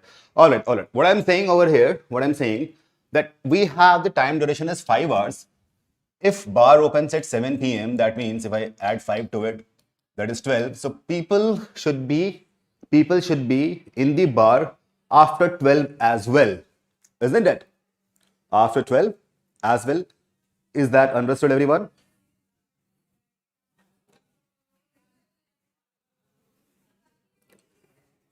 Right. So basically, these guys, these 183 guys who entered at 7 p.m., some among them will be staying in the bar after 12. And that should be our answer. Is that clear to everyone? If it's clear, just put a yes over there that this thing is clear. All right. So out of these 183 people, 182 have already exited, that we have seen already. That means 51 are the ones who are remaining. So all the game will happen with these 51 people, and the answer should obviously be less than 51, right? Okay. Here what happens, after that I need to, maximize this. So basically I want to send everyone else. Now these guys who have entered at 8 p.m., 160. So if 117 people have exited from those who entered at 8 p.m., this 51 will remain intact. है ना, 51 रहेगा वैसा का वैसा. So basically, once and people have left, that means 43 are remaining over here. Is that clear? Perfect. Similarly, from 9 p.m. to 10 p.m., 148 entered, and after an hour in the next slot, 157 people they left. So if I try to balance it out, I am getting a deficit of 9. Do you understand this? These 9 people have to come from where? These 9 people should be coming from these 43, not the 51. 51 को हमें कोशिश करना है कि वो लोग वैसे के वैसे रहें. ये हमारी कोशिश होगी.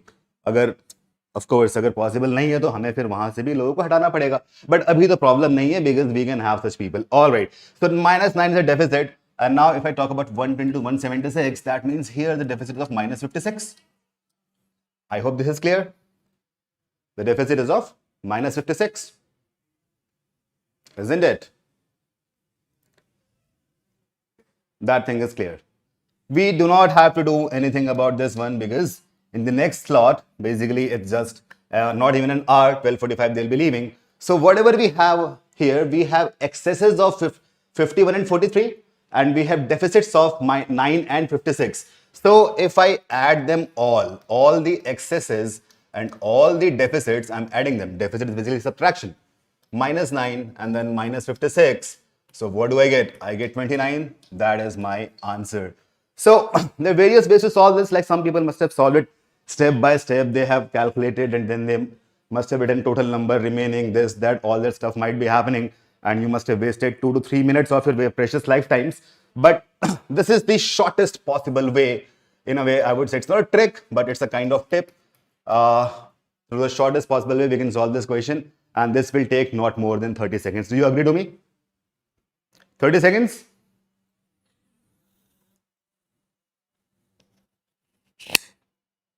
Pawan Satya, you had the same approach? Well done, Pawan Satya. How many of you solved it by using the same approach? I just want to see that. Did like this, Raksha? Cool. Very good. 29 seconds, Tushagar. All right.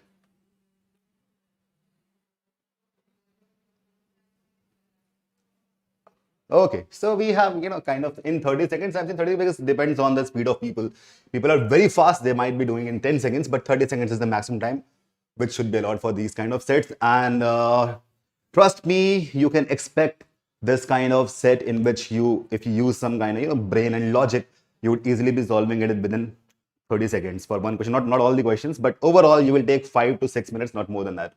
Coming to the next question. The number of people who left the bar within 2 hours of entering is at least. We have to keep in mind that we have to minimize the number of people who are entering at 2. So basically, people who have stayed for 2 hours, we should not let them go to third hour, isn't it? That is how we can minimize. That is how we can minimize. Or I can say I have to maximize the people who are staying for more than 2 hours. That means they will be exiting. Is that clear? Is that understood? To minimize, I need to ask people to just, you know, get out, just go away because people might be drunkards.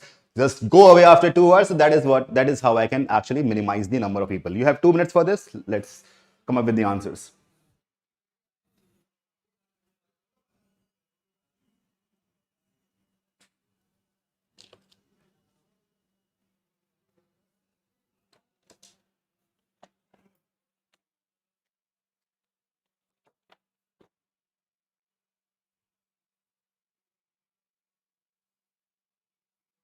And it is within 2 hours. No, within 2 hours. मतलब 2 घंटे से कम भी हो सकता है. 2 घंटे cross नहीं हो सकता. 1 घंटा 45 मिनट 1.5 घंटा ये सब हो सकता है.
Khushi has got her answer as 8. Shubham is getting it as 94. Okay, well tried.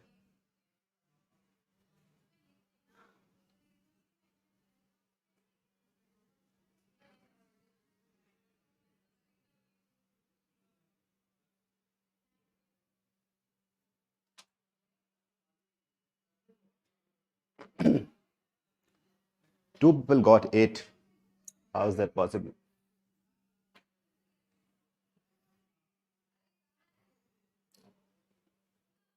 20 seconds more.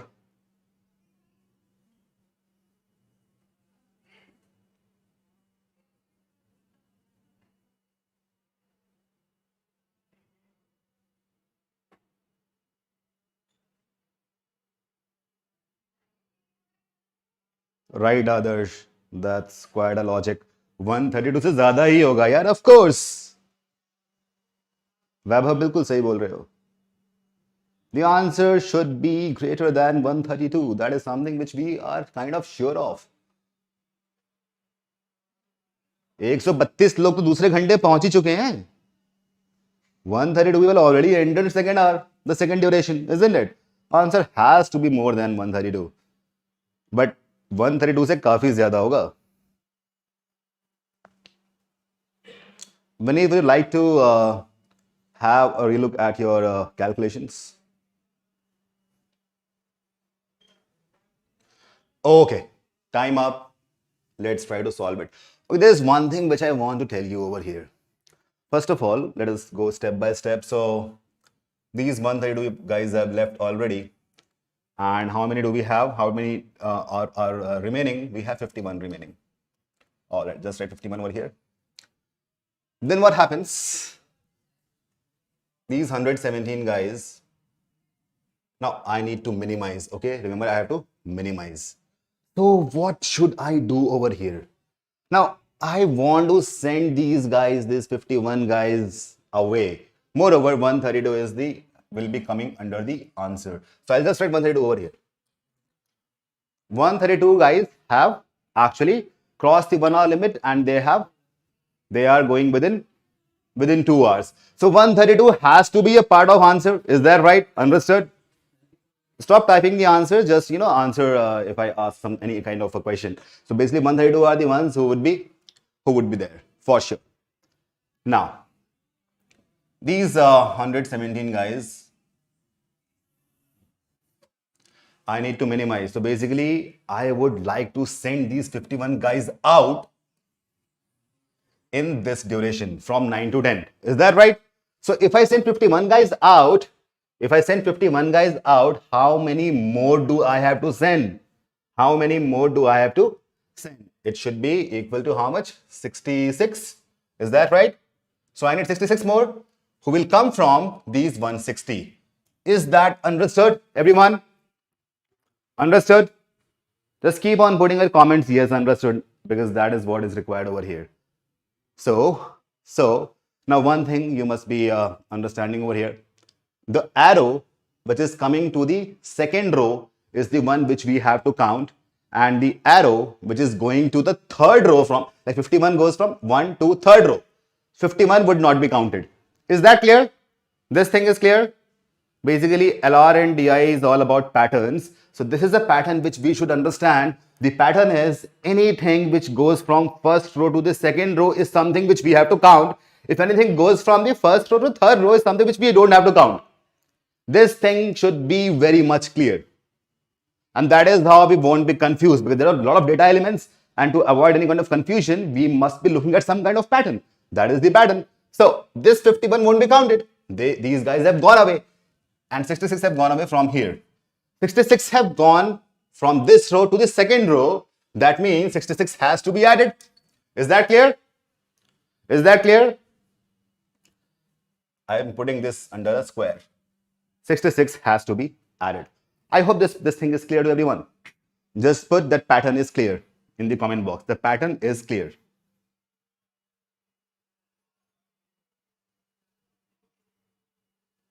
All right. Now, how many are remaining? If 66 guys go, then 94 will be remaining. And these are the guys which again would be going. Okay, I need to minimize. So I'll send these guys to third row. That is 157. So 94 are coming from this row to this row, and the remaining, which are 63, would be coming from here. Is that right? So 148 से अपनी second row में आया ये 63. That means the 63 has to be counted in the answer. Understood? नहीं राघव, एक ही pattern मैंने बता दिया ना, 4 बार नहीं बनाना पड़ेगा, एक ही बार बनाना पड़ जाएगा. मैं ये बोल रहा हूं जो अपनी रो से सेकेंड रो में जाएगा वो बंदा 2 घंटे के अंदर चला गया तो वो हमारा आंसर में इंक्लूड होगा, है ना. देखो ये पहला घंटा, दूसरा घंटा, तो जो बंदा इस रो से इस रो में जाएगा वही हमारा आंसर होगा, क्योंकि 2 घंटे के अंदर बाहर निकल गया. बट जो बंदा अपनी रो से थर्ड रो में जाएगा वो हमारा आंसर नहीं होगा, उसको हम बाहर भगा रहे हैं.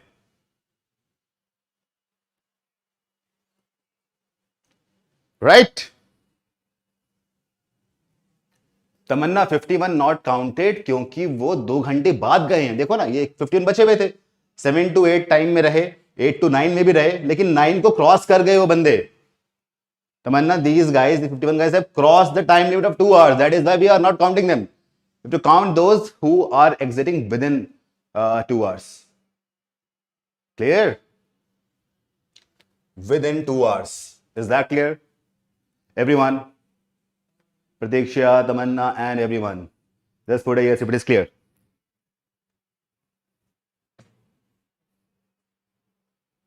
Okay. Now, if 63 guys have gone from this 148, how many are remaining? How many are remaining? 85 are remaining, isn't it? 85 are remaining. Cool? 85 are remaining. Now it's clear? Well done. अब क्या होगा? ये 85 लोग यहां पे बाहर निकल दिए जाएंगे. So they have crossed 2 hours limits. 85 won't be counted. Now 85 people have gone, but this value is 176. How many more do we require now? We require 91 more. We require 91 more. These 91 guys would come from here. Is that right? So 91 has to be counted क्योंकि ये एक रो ही आगे गया है. ऐसा मैं क्यों बता रहा हूं आपको? क्योंकि इस तरीके से हम कभी भी ये बात लूज नहीं करेंगे. हम कोई भी डेटा लूज नहीं करेंगे. हमारे लिए आसान रहेगा. हमें पता रहेगा अगर सेकेंड रो में गया है तो हमें काउंट करना है, थर्ड रो में गया है तो हमें काउंट नहीं करना. 91 have gone, 29 are remaining now. Wow. 29 are remaining now. Now these 29 guys would be going away. Of course they'll be going. और एक बात तो आपको याद होगा, गौतम बुद्ध ने कहा है, दुनिया के सारे फिलोसफर्स ने कहा है, मैट्रिक्स मूवी के अंदर मॉर्फियस ने कहा है, the one who comes has to go. Isn't it?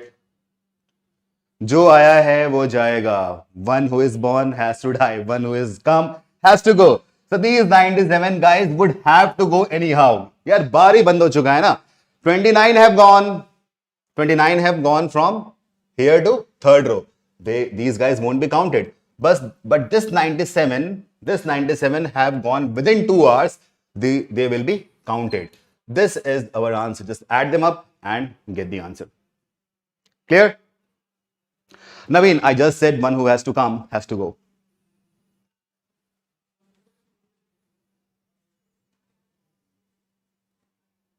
The answer is 449. How cool is this, isn't it? So by following this pattern, we kind of, we can actually remove all sorts of confusions. This becomes so simple.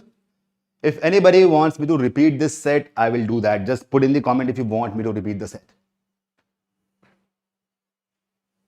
How beautiful, how cool, and how simple this has become. And this actually is a difficult question.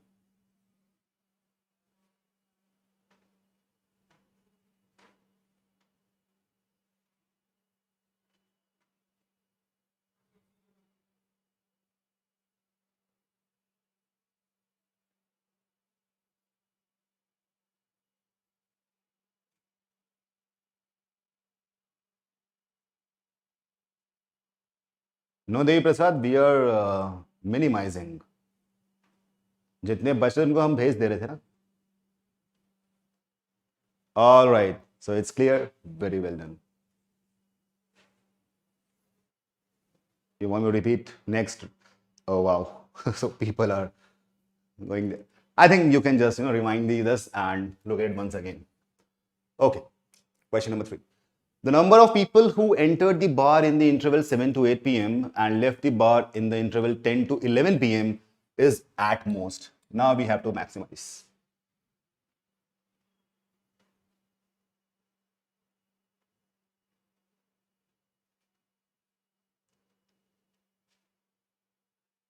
Isha, this will scare you in exam. It won't. Just, kind of just go through this once.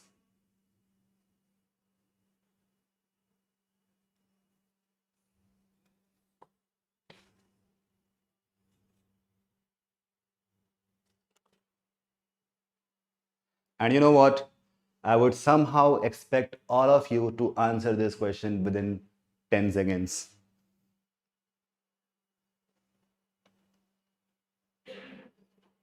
Rupal, aa gaya samajh mein? Very good. Within 10 seconds, you can answer this question. Avigyan, Hardik, Vrinda, Ashish have already answered that. I won't say if it's right or wrong, but they have answered.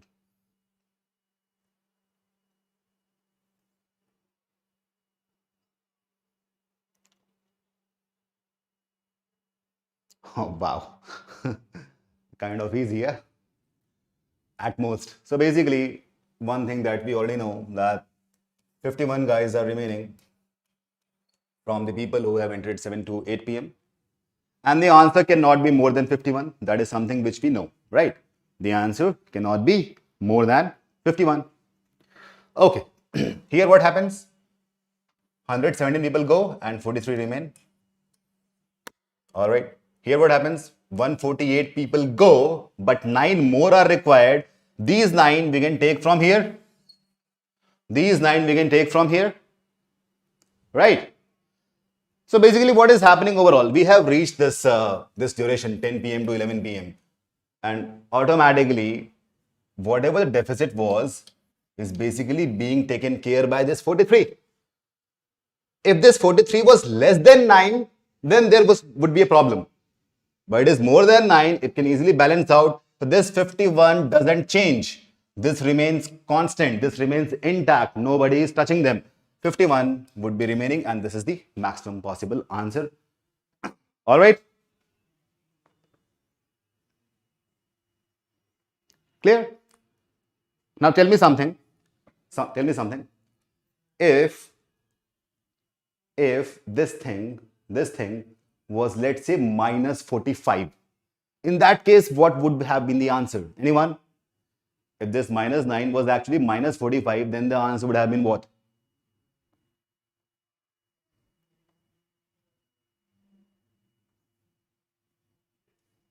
Deficit 43 से ज्यादा होता तो answer क्या होता? तब answer Aditya, right, 49 होता. Basically, yes. So if this is 45, in that case, we would still be having a deficit of minus 2, and that minus 2 would be balanced out from this 51. Well done. 51 is the answer because deficit is being balanced out by the remaining people from 8 p.m. to 9 p.m. If not, then answer would have changed. Well done. Coming to question number 4.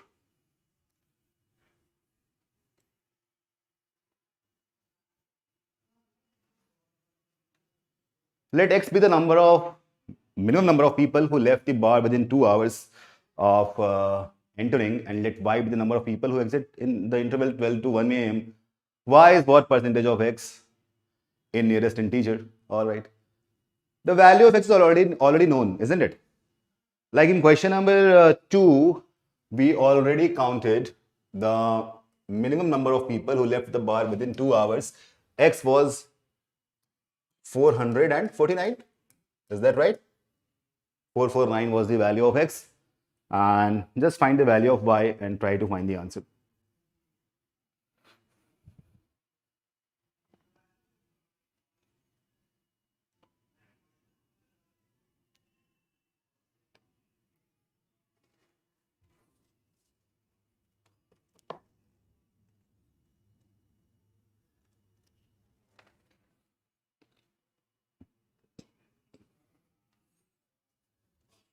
The value of Y can be calculated from the questions 1 and 2. I think you have made the notes already.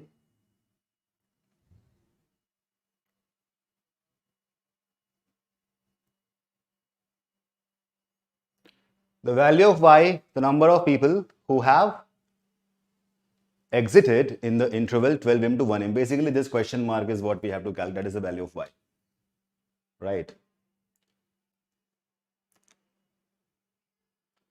So we can count this from question number 1 and 2. All of you might remember that these 97 guys are going away here. So the value of Y is, of course, 97 plus whoever was remaining. I'll just rewind this slide. Look at this first. So this 97 was something which, who were going here. Look at this one. These 97 guys were going over here. Look at this. This 97 and this 29. Isn't it? Rest everyone had left before 12 a.m. So 97 plus 26, or the number of people who are leaving in this interval 12 a.m. to 1 a.m. Isn't it?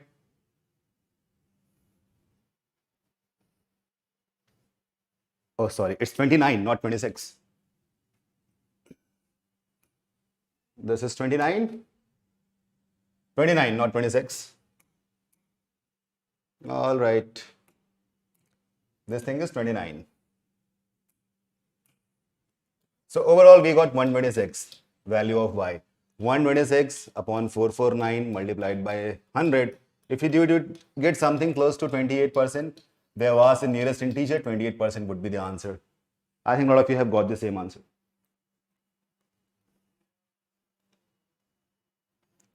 Cool. So 28% is the correct answer over here.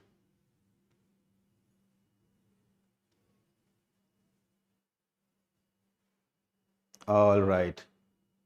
All of you have got the correct answers. Exactly, Priyanshul. That is one more way of doing it. The column, the people who have entered and people who have exited would essentially be the same. Saurav, you just wrote the reverse of the fraction. Now, this set is clear, this set is done, and let's expect that we get something logical like this in the real exam.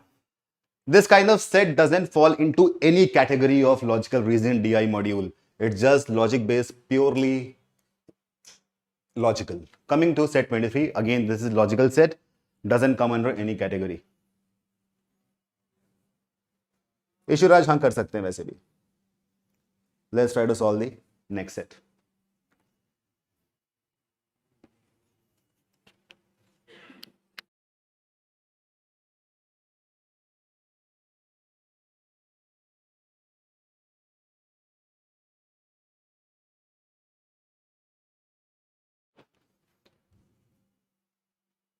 Karan, repeating something would be kind of, a lot of time wasting will be there. I guess you should do one thing.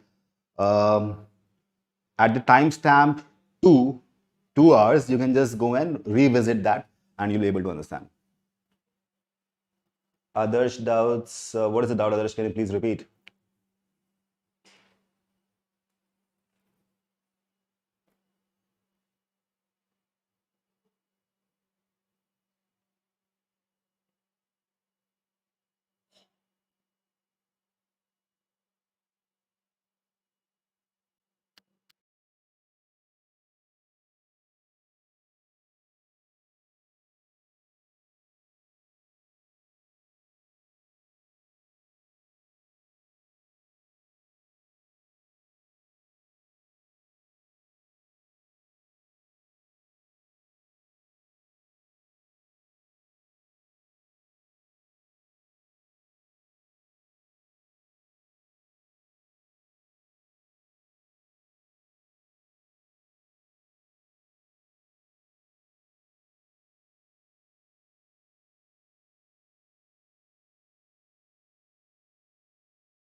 Okay.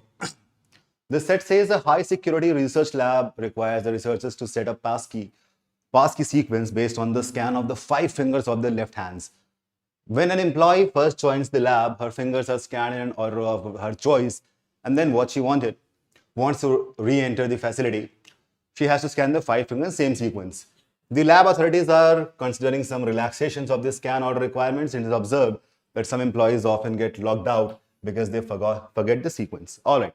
The first question says the lab has decided to allow a variation sequence of scans of the 5 fingers so that at most 2 scans out of 5 are out of place. For example, if original sequence is thumb, index finger, middle finger, ring finger, little finger, then TLMRI is also allowed. So this has to be the real sequence, TIMRL, and they have any two can be interchanged. So T and L have been interchanged. Rest everything remains same. This thing is allowed. Basically, you can interchange 2 positions. Okay, there's one thing which all of us must understand very clearly. They have said here at most 2 scans, are out of place. In fact, if you change position of one, automatically 2 will change, isn't it? And in this case, and they're saying at most 2 are changing, that means we are essentially interchanging the positions. Can we say that? If at most एक तो हो ही नहीं सकता change ना, अगर आप एक change करोगे तो एक और को चेंज ऑटोमेटिकली होना पड़ जाएगा. Goes without saying, that is kind of logical. But and at most 2 are changing, that means they are getting interchanged. Can we say that? Is that clear? If that is clear, then we can answer the question very clearly, very easily. All right. So if we have 5 spaces like this and we have to interchange any two, so basically what we are doing, we are selecting 2 out of 5 spaces. That can be done in 5 C2 ways, isn't it? In 5 C2 ways, we can select 2 places, and what we're doing over it, we are interchanging. For interchanging, we don't have to do anything mathematical, that is kind of logical, that's an action. 2 को हमने उठाया, interchange कर दिया. हमारा main काम क्या है? What is the mathematical thing which is happening over here? That we are just selecting 2 positions at random in 5 C2 ways. So 5 C2 are the different combinations, plus there is one combination that is the original combination that has to be added, the original value. The answer has to be 11. All right. How many different sequences are allowed? 1, the original one, and then 5 C2 more. So overall we have 11 ways. Coming to next question. The lab has decided to allow variations of the original sequence so that input of the scanned sequence of 5 fingers is allowed to vary from the original sequence by 1 place. Now, pay attention to this. By 1 place for any of the fingers. Thus, for example, if TIMRL is the original sequence, then ITRML is allowed, but LIMRT is not. So if you look at the example, TIMRL, and they are saying ITRML is allowed. So basically what is happening over here? This TI have interchanged their positions and MR has also interchanged. So it can happen for any of the finger. All right, it can happen for any of the fingers, and it's changing only by 1 place. So basically what is happening, this T can be in front of I, it can be behind I. Okay, this T would not go anywhere else. तो एक ही place पे change होगा, या तो left में जाएगा या तो राइट में जाएगा.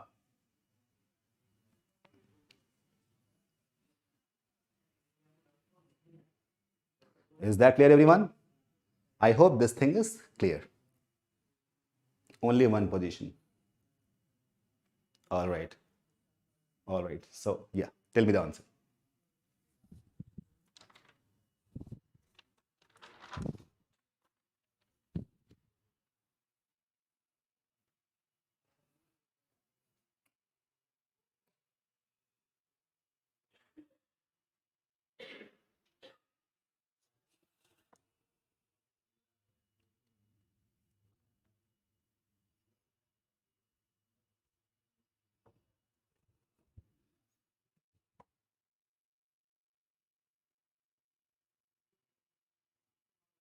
Okay, there's one technique, one tip which I want to give you for questions like this.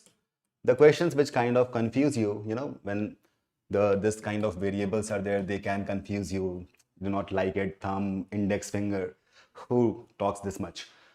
Basically, what I will do, or what I would have done in this question, I would have imagined a hand, my hand like this, and then I would have called them 1, 2, 3, 4, 5.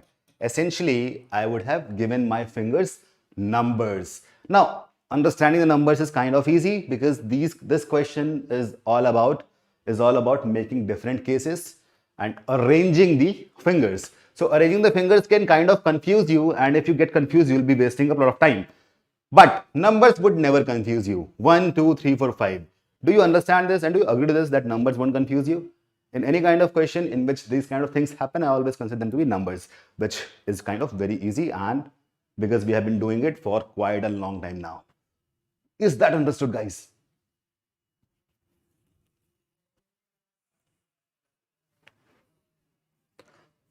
Satvik, I'm not mute.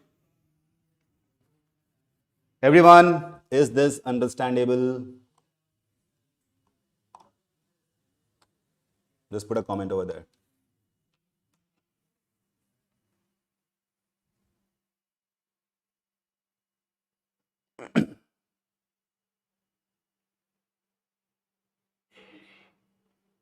अब हम भूल चुके हैं, हम भूल जाएंगे कि पूरा क्वेश्चन हाथों की उंगलियों पे था, हम मान लेंगे कि ये क्वेश्चन नंबर्स पे था.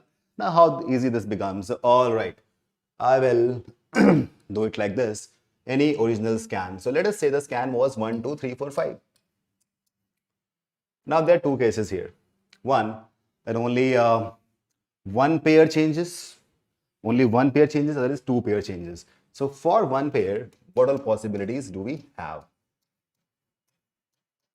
For one pair, what all possibilities do we have?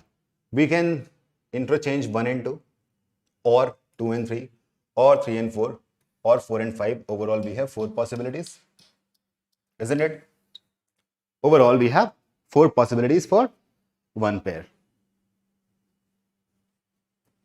This thing, will be very much helpful to you guys. Numbering the fingers. Okay. So 4 possibilities are there for one pair. And similarly, I can make some possibilities for 2 pairs. Let me do that. For 2 pairs. 1, 2, 3, 4, 5. So I can interchange 1, 2, 3, 4. Or I can interchange 1, 2, 4, 5. Or I can interchange 2, 3, 4, 5. Nothing else I can do because I have to take consecutive numbers. So overall, we have 3 possibilities over here. Isn't it? Is that right? So in one pair, we had 4 possibilities. In 2 pairs, we have 3 possibilities. And one, the original thing, that was 1, 2, 3, 4, 5. The original, we are adding 1 here for the original sequence. That was 1, 2, 3, 4, 5. Overall, we have 8 as the answer.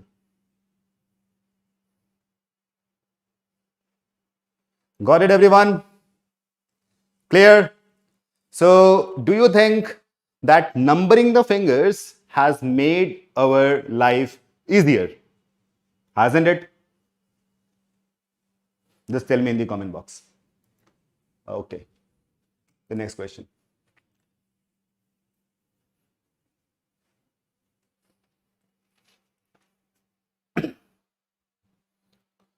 The lab has now decided to require 6 scans in the past sequence where exactly one finger is scanned twice and the other fingers are scanned once, which can be done in any order. For example, puzzle sequences. So basically they have scanned thumb twice. They can do it for any finger. Suppose the lab allows a variation of the original sequence of 6 inputs where at most 2 scans are out of place as long as the finger originally is scanned twice, other finger scanned only once. How many different sequence scans are allowed? Basically, this question is very much similar to question number 1.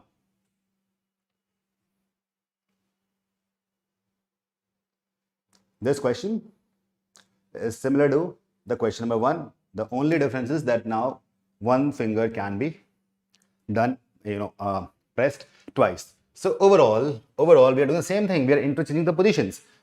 Earlier, we had 5 fingers. So the answer was 5C2. Now we have 6. So answer will be 6C2 plus 1 for the original, and mind it, we have to subtract 1 as well. Why?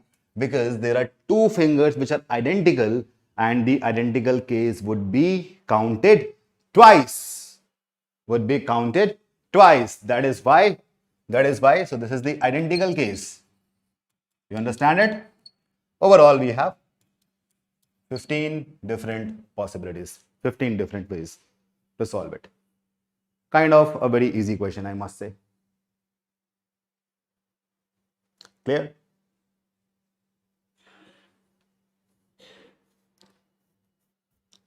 (6C2 plus 1 minus 1). That is the logical explanation. Plus 1 for original, minus 1 for the identical case. Where you would be repeating T and T. Okay. I must say it's an easy question. Now going on to the question number 4.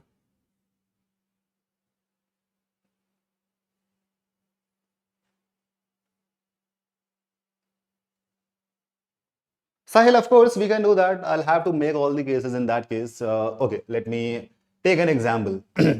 Thumb is split twice. So if I say 1, 2, 3, 1, 4, 5. Okay, because I have numbered the fingers. 1, 2, 3, 1, 4, 5. Now, if you keep on, arranging them, there will be one way in which you will be repeating the same thing. Because if you arrange, when you arrange, you do not look at whether the things are identical or not. You treat all the things like different things. But afterwards, when you see that one pair is identical, that is counted twice, that thing will be kind of repeated. So if I keep on doing it, at one point of time, I'll get the same sequence again. So this would be counted twice. That is why I have to remove one sequence from there.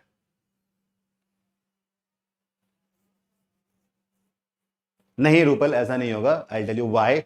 By the way, Rupal has asked a very important question over here. Rupal, the thing is, if you look at the question, it says, given person's original scan, it belongs to one person. So one person can have only one case, only one finger which is identical, right, Rupal? Is that clear? But if it was asked universally, in that case, there would be 5 identical, as you said. Yeah, Satish and Rupal, just look at the question once again. Allowed for any given person's original scan. किसी एक ही बंदे की बात हो रही है. So Rupal and Satish, is that clear? I hope it is. Coming to next question. The last question for this set.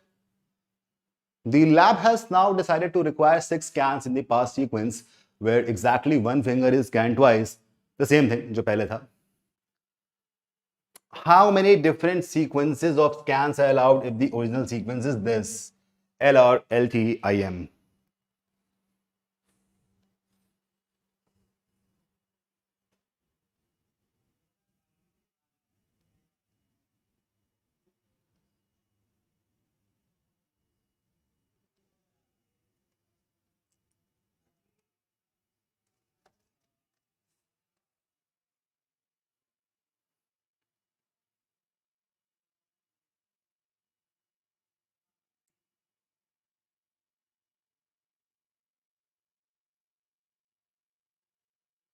Chandrakamal, I just read your query. Just look at the previous year's bar chart and pie chart. Like only 3 days are remaining. Just look at that, just solve them and go to CAT, with proper happiness.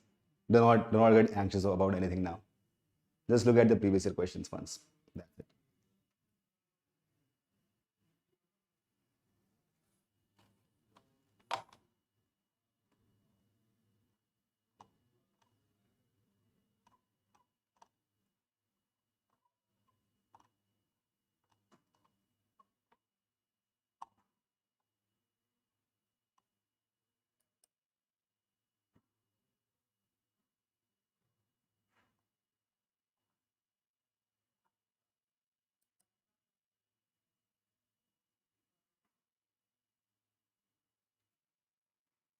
Yeah. What is the answer?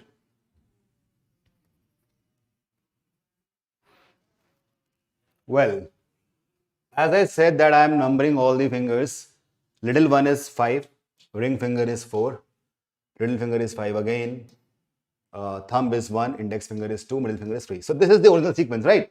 5, 4, 5, 1, 2, 3 is the original sequence. Here also we do the same thing for 1 pair, for 2 pairs and for 3 pairs, because here 3 pairs are also possible. In the previous question number 2, it is very identical to the same question. In question number 2, we had only like maximum 2 pairs can be made because there were 5 fingers. Here we have 6 fingers, so maximum 3 pairs can be made. So let us do it for, first of all, let's do it for 1 pair. 1 pair. How many are possible for 1 pair? All right. This or this or this or this or this. 5, 4, 4, 5, 5, 1, 1, 2 or 2, 3. 1, 2, 3, 4, 5. Overall we have how many possibilities? 5 different possibilities, isn't it? For 1 pair, we have 5 different possibilities. Let's do it for 2 pairs now. We have 5, 4, 5, 1, 2, 3. 5, 4, 5, 1, 2, 3. We got to do it for 2 pairs now. So if I interchange 5, 4, 2 pairs I am doing. Now 5, 1 is possible. Keeping 5, 4 constant, 2, 3 is also possible, isn't it? Keeping 5, 4 constant, 1 and 2 is also possible. So when 5, 1 is possible, 2 and 3 remain in the same position.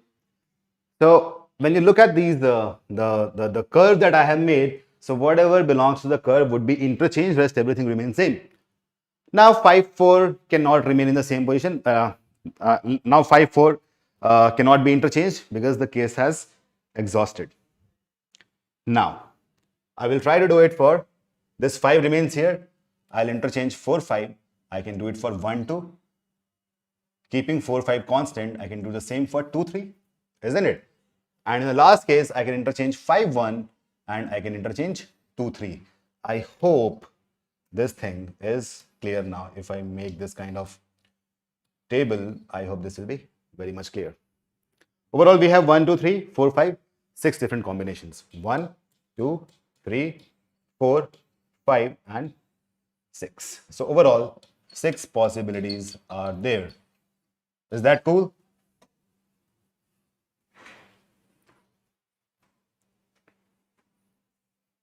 Now coming to 3 pairs. This is kind of very much obvious. 3 pairs, and basically we have to do it for the consecutive numbers. So we have 5, 4, 5, 1, 2, 3. Consecutive can only be interchanged. 5, 4, 5, 1, 2, 3. There's only one way of doing it, so only one possibility we have here. Overall, if I count the number of possibilities, we have 5 plus 6, 11, plus 1 is 12, and one original sequence, which was already given in the question. So 5 plus 4, 5 plus 6, plus 1 comes out to be 13. The answer is 13. Got it? One for the original sequence.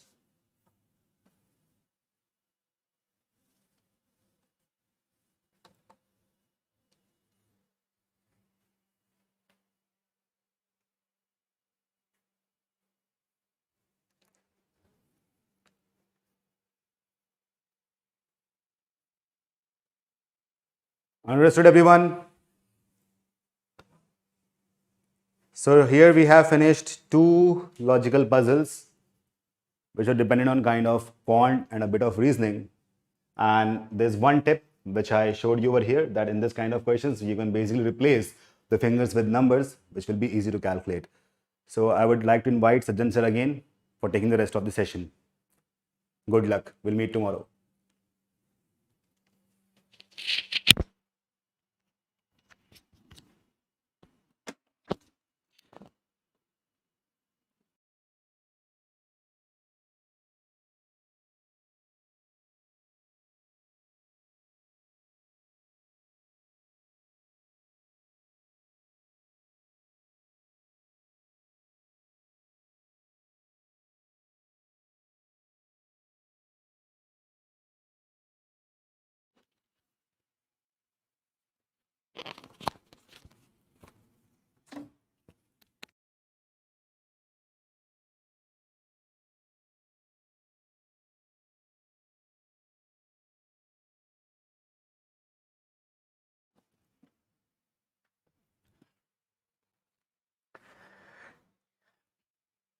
Hello, everyone.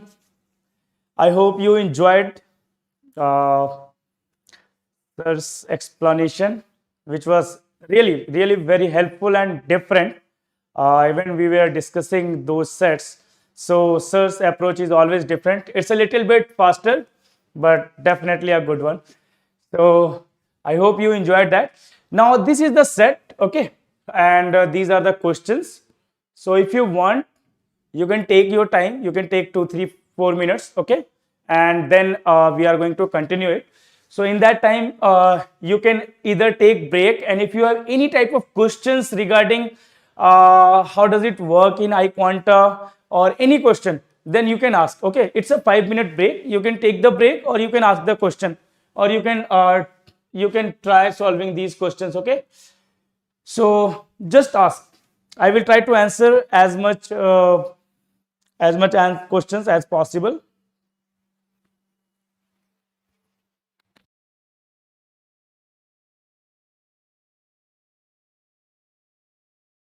Okay, exactly on 6:40 p.m. we are going to continue with this. Okay, we are going to continue with this set. So you can try, you can ask if you have any doubts. You can take break.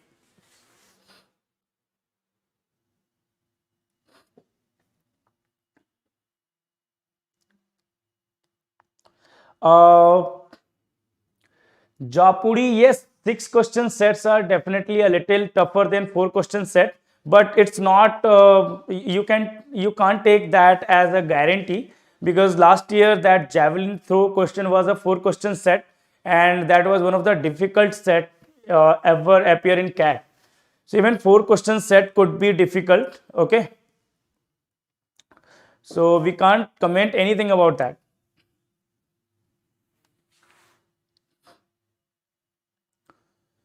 Uh, Pawan, 8 questions in CAT.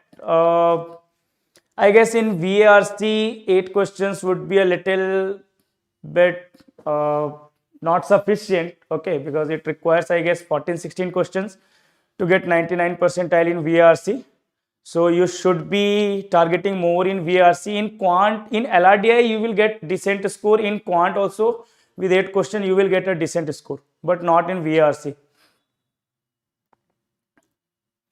Rahul Khatri, sir इतने systematically approach नहीं हो पाते, sets खिचड़ी बन जाता है.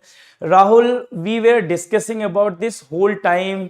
Now if you see, if you talk to batch 1 students, if you talk to batch 2 students, you will see that they are solving the LRDI sets in systematically way. They weren't, but now they are solving.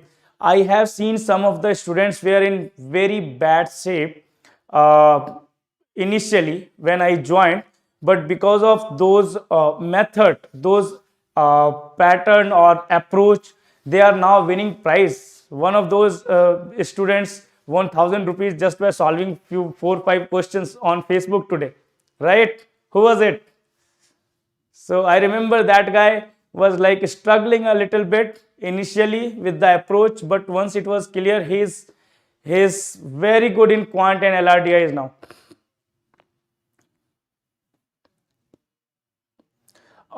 Isha Pandey, what's the raw score for 99 percentile? See, for 99 percentile, you will require to solve uh, 10 questions. 10 questions on difficulty level. It could be 9 questions or 11 questions, right? But 10 questions, if you take, it will give you like 99 percentile. Yes, Ayush Chakravarti, right? Ayush Chakravarti will confirm what I just said, right? That he is feeling confident in quant and LRDIs now. I don't know anything about verbal because I have seen him writing wish as VISH, so definitely is not getting good scores in VRC. He needs to do some work there. But yes, rest 2 section he is very good. Even with a very basic approach, somehow he gets 90 plus percentile. So overall, I'm sure he will get 98 plus 99 plus percentile easily. And there are many like that. There are many students like that I have noticed. I can't say all the names because I don't remember them, of course. But yes, it really works. So approach matters. Okay. Any other question? How to increase number of attempts in quants? Khushbu, for that number of question, if you want to increase number of questions in quant, what you need to do, you need to check all the 20 questions as fast as possible. Okay, within 10-12 minutes you need to see all the 22 questions, and you will find that at least 5 or 6 questions are there that you can solve orally or that requires minimum use of pen page. You should solve those 5-6 questions, then come back, then again round 2, round 3. In that way you will have the time, and in no time you will see that you have done like 14, 15, 16 questions very easily.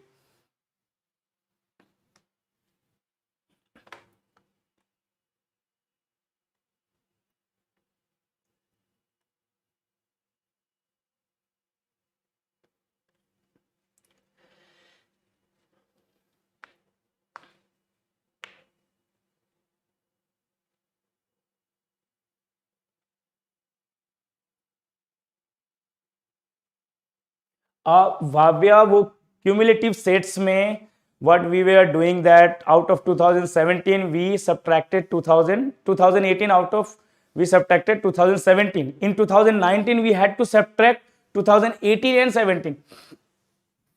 So we took total of 2018. Okay, this is how it works. Because in 2018, it's cumulative, sum of 2017 plus 18. That's why we need to subtract only 1.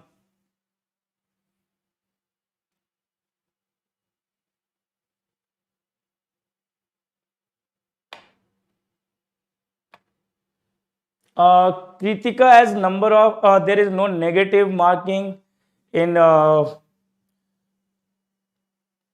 theta problems. Okay, so it won't hurt, but I guess it affects our accuracy rate, because that comes under that how many questions you have attempted and how many correct answers you have gotten. So yes, it affects your accuracy, not the marks, but yes, accuracy for sure. Okay, let's discuss this one now. As I said, a very good exercise of games and tournaments understanding, a very good set. It says 5 teams P, Q, R, S and T participated in ITL cricket tournament, which started on September 1, 2017. Okay, September 1, 2017. In first round of the tournament, each team played exactly one match against each other team. So there are 5 teams. We can very easily say that 5 into 4 by 2, which is 10 matches. There will be 10 matches. Okay, total matches is 10. Okay, now it says in each match the winner gets 3 points while the loser gets no point. Very good. The final match, which was held on September 16, 2017, was held between the two teams which scored the highest and the second highest point among the 5 teams in the first round and second. So basically top 2 team will play in the final. Now it says there were no ties or draws in the tournament. The following table shows the data regarding the matches played in the tournament till September 10, 2017. Now see, matches played, matches won. Let's write down matches lost also. Okay, how many matches lost by P? It's 2. How many matches lost by Q? It's 2. How many matches lost by S? It's 1. How many matches lost by T? It's 1. So what is the total number of matches which was lost? It's 6. So the wins should also be 6, right? If there are 6 losers, then there will be 6 winners. Can we say that? Do you know that if one match is happening between A and B, if A is winning, then B is losing. So if there are 6 losses, then there must be 6 wins also. Tell me, is this clear to everyone? If there are 6 losses, there must be 6 wins also. Okay? If we calculate, just ignore these 4 now. If we ignore these 4 now, if there are 6 losses, there must be 6 wins also as per the given data.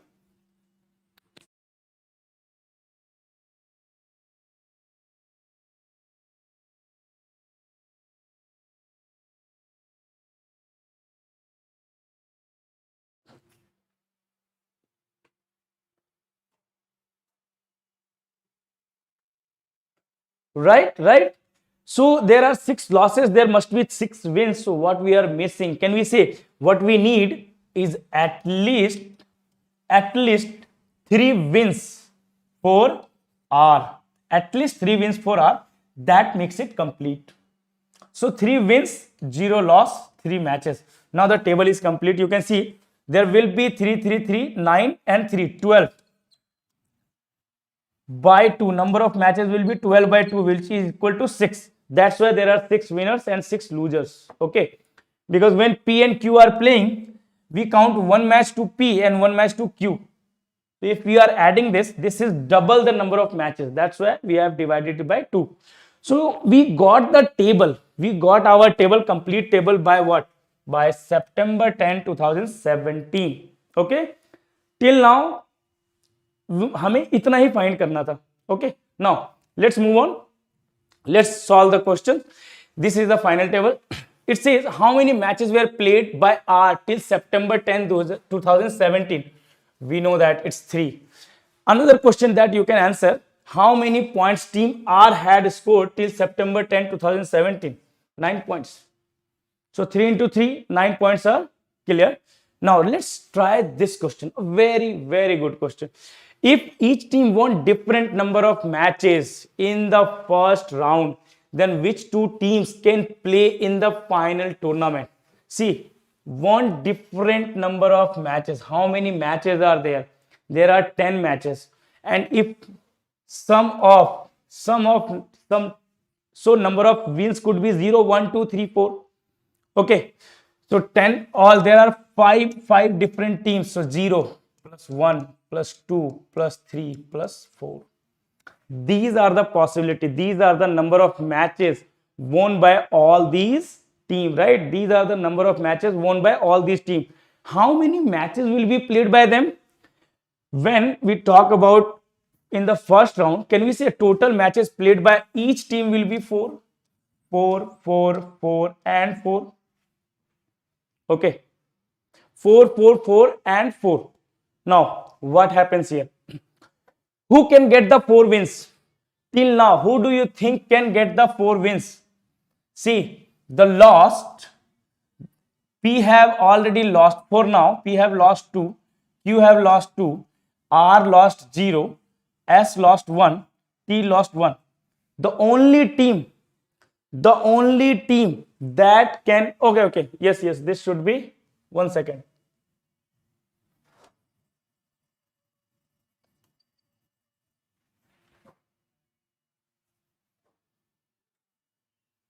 The only team that can have 4 wins out of 4 matches is R, because rest of the team have lost at least 1 matches. The only team that can win 4 matches. So can we say the total win 4 matches will be for R? Okay. Who can get 0 wins? So you can see once again, P already have 1 win, Q have, R have, S have. The only team who can have 0 win will be none but T. The only team with 0 wins. Okay, the only team with 0 wins will be T. What about S? S can have 3 wins. Why? Because see, P and Q have lost 2 matches already. They cannot have 3 matches. They cannot win 3 matches. So who won 3 matches? S won 3 matches. Now what we can say about P and Q? Can we say P have already lost 2 matches? It's possible that total matches won by P will be 2 or 3, 2 or 1, 2 or 1, and total matches won by Q will be 1 or 2. See, is this clear? Till now, is this table clear to everyone? Okay. Yes, these two will play final. Is this clear to everyone? Out of 4 matches, P could win either 2 match or 1 match. Q could win either 1 match or 2 match. R can win 4 out of 4. R will win, in fact. S will win 4 out of 3 matches. T will win 0 out of 3 matches. Only because it's given in the question that all team have different score. All team have different wins. Okay. So what does it say? Which 2 teams can play the final tournament? R and S. Okay. R and S. So A only. Answer is option A. Now question number 3 is the best question of this set. What does it say? It says if T played against R, on September 6, 2017, means जहां तक हमारे पास table दी हुई थी, then which of the following match was not played till 10 September 2017? Now tell me your answer. What should be the answer for this question? Amazing question. This one is a very, very good question. If T played against R on September 6, 2017, then which of the following match was not played till September 10, 2017? Is it P versus S? Is it P versus Q? Is it R versus Q? Is it R versus S? Why D? Why D? See, yes, D is correct answer. It says T played against R on September 6th. Let's talk about this table. That table is messed up now. So T lost, right? T lost. So in this case, T lost. T must have lost against R. So R has played 3 matches. So R must have won against T. Okay. Only till 10 September we are talking about, till 10 September. Now, R has won 2 matches. R has won 2 matches. Okay. So, P and Q have lost 1 match each.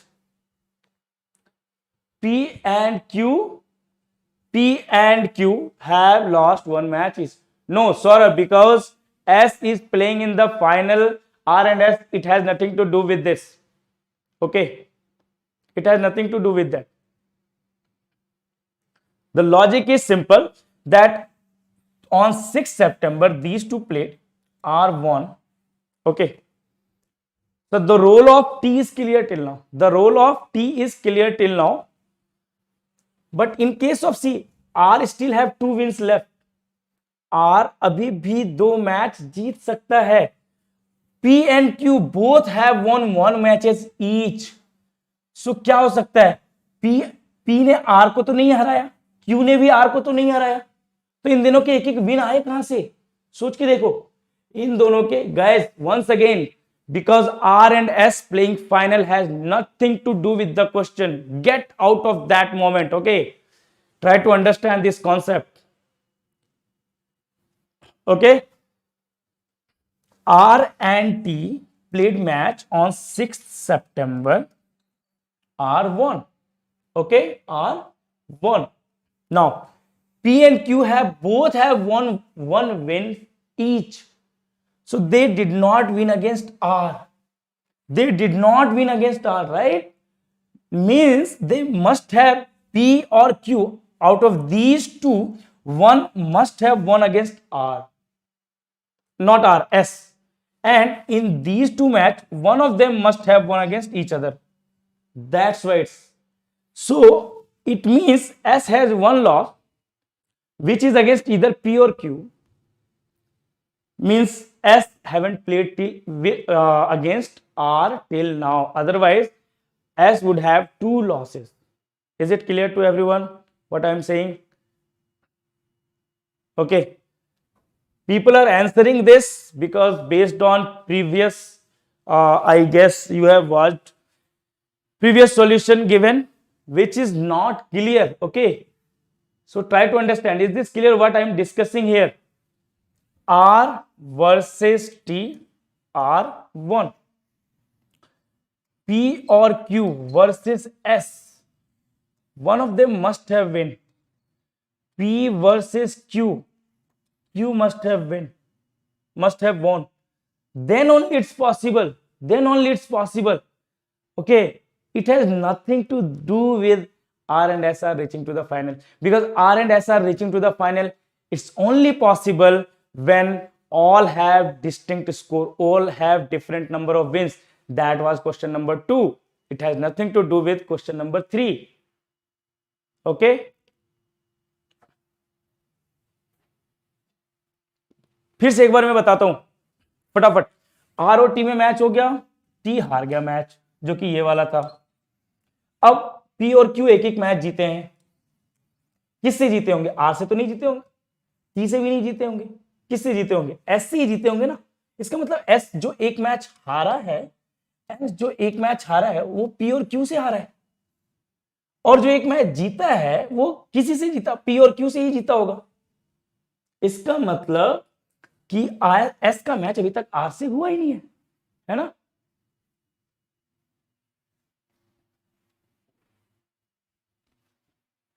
Okay, now let's move. What's the answer? Who must not have played? R versus S. Okay.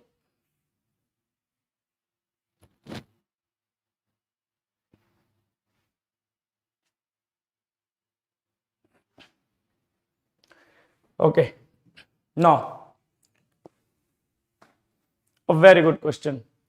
Little bit confusing, a little bit difficult. Okay, moderate to difficult. Okay, because most of the time you are struggling with the table in this case, and lots of reasoning here. So let's try this set. Take your time, try to read this set, then we will discuss it. You have 2-3 minutes, just read this set, then we will discuss it. Okay.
Okay, so let's discuss this set now. It says 5 friends A, B, C, D, and E appeared for 3 exams, namely finance, marketing, and HR. Finance, marketing, and HR. They were ranked on the basis of marks scored by them in each subject. The highest scorer in each subject was ranked 1 and the lowest was ranked 5th. Further, it is also known that no student got the same marks in any 2 subjects. This is kind of irrelevant. Okay, this is kind of irrelevant in this set. Now, also no student got the same rank in 2 different subjects. Means you won't see the same number in each column. Okay, and definitely this is rank, so you won't see same number in each row. So it's basically Sudoku at last. Now, for no student, the sum of ranks of 3 subjects was a prime number. All of these number not a prime number. Not a prime number. We need to write this. The sum in any case is not a prime number in this case. Okay.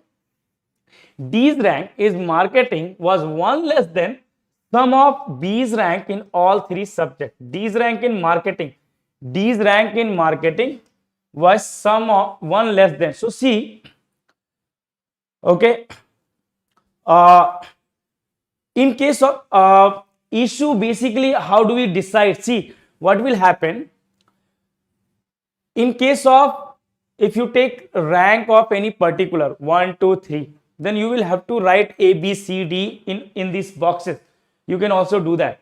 If you take rank 1, 2, 3, 4, 5, you will have to put A, B, C, D. But in that case, you will have to do lots of calculation and some fishing for this kind of information, not a prime number. Where is A? Where is A? Where is A? So कहां पे हो सकता है? In this case, you will see that it's given in the question such that you can put all the data in front of the subjects. That's why. Okay, now it says D's rank in marketing was 1 less than the sum of B's rank in all three subjects. What could be the rank of B? What could be the rank of B?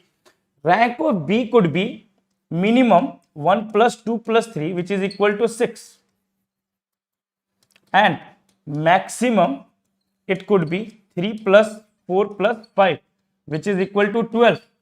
Now if I take about D, 1 less than this, so it will be 5, and 5 is the highest rank. 5 is the highest rank. You cannot take sum of all the rank of B as 7, because in that case D's rank in marketing will be 6, which is not possible. So can we say for B the only possibility will be, for B the only possibilities for B in all the subject will be 1 2 3, 1 2 3, 1 2 3, and for D it will be 5 here. Say yes if this is clear to all of you. Okay.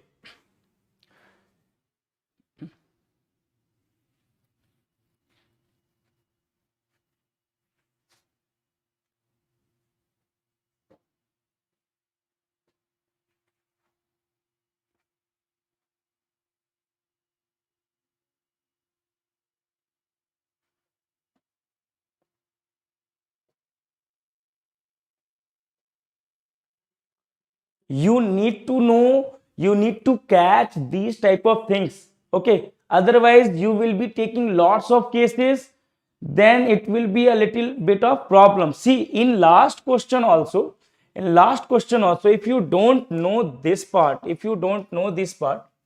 that there are 10 matches, there will be 10 wins, all of them have different score, so the only possibility will be 0 plus 1 plus 2 plus 3 plus 4. If this thing doesn't come at instant, then it will become a lengthy set for you. So these are the things that you need to notice at instant, that D's rank in marketing could be maximum 5, and B's rank, sum of rank in all these three will be minimum 6. It could be 7, it could be 8, it could be 9, but in that case D's rank in marketing will become more than 5, which is not possible. So maximum it could be 5 and minimum it will be 6. Okay.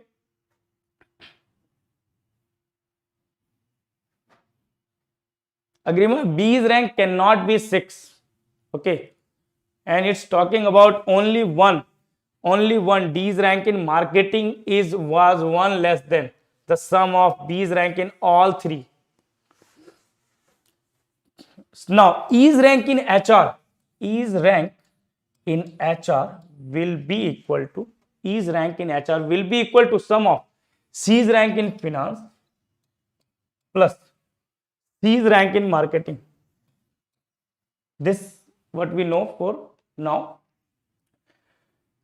So this is also done. B's rank in HR was equal to E's rank in finance. So B's rank in HR will be equal to E's rank in finance. Okay. B's rank in HR was equal to E's rank in finance. Sum of E's rank in all the three subjects was multiple of 4. See, and E did not get first rank in any subject, means E did not get 1 in any subject, not 1. Now see what will happen. Multiple of 4, we know that minimum score possible is 6, sum of all the scores. Maximum is 12. Sum minimum will be 6, maximum will be 12. What we need? Multiple of 4. So multiple of 4 will only be, we can take 8 or 12. What are the possibilities to get 8? How do we get 8? So to get 8, you can take 1 plus 2 plus 5, but this is not possible because 1 he did not get first rank. Next case will be 1 plus 3 plus 4. This is also not possible. This is not possible. This is not possible. 2, 3, 4. If you take 2, 3, next will be 2, 3, 4. 2 plus 3 is 5 plus 4 is 9. So we need to take next directly 12. There is no other case where 8 is possible. So sum will be 12. In case of E, we know this for certain that sum will be 12. In case of B, it will be 6. The sum. I am writing the sum. It will be 6 here. It will be 12 here. Fixed. How do we get 12? So see, how do we calculate 12? 2 plus 3, 5. What we need is 7. Not possible. 2 plus 4, 6 plus 6, which is again not possible. So let's ignore this. Maximum is 12. We already know that. So 3 plus 4 plus 5. 3 plus 4 plus 5. This is the case that we are looking for. This is the case that we are looking for. Now read this statement. Read this statement. B got ranks 1, 2, 3. E got ranks 3, 4, 5. The only number common is 3. The only number common is 3. Can we say this is nothing but 3? Out of 1, 2, 3 and 3, 4, 5, the only number common is 3. So I will write down 3 in case of B in HR. B in HR will be 3. B in HR will be 3 and these two will be 1 or 2.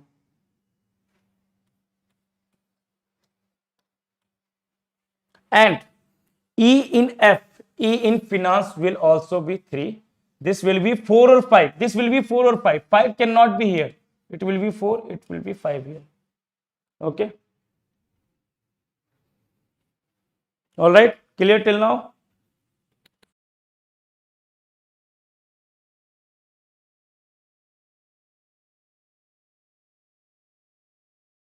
All right.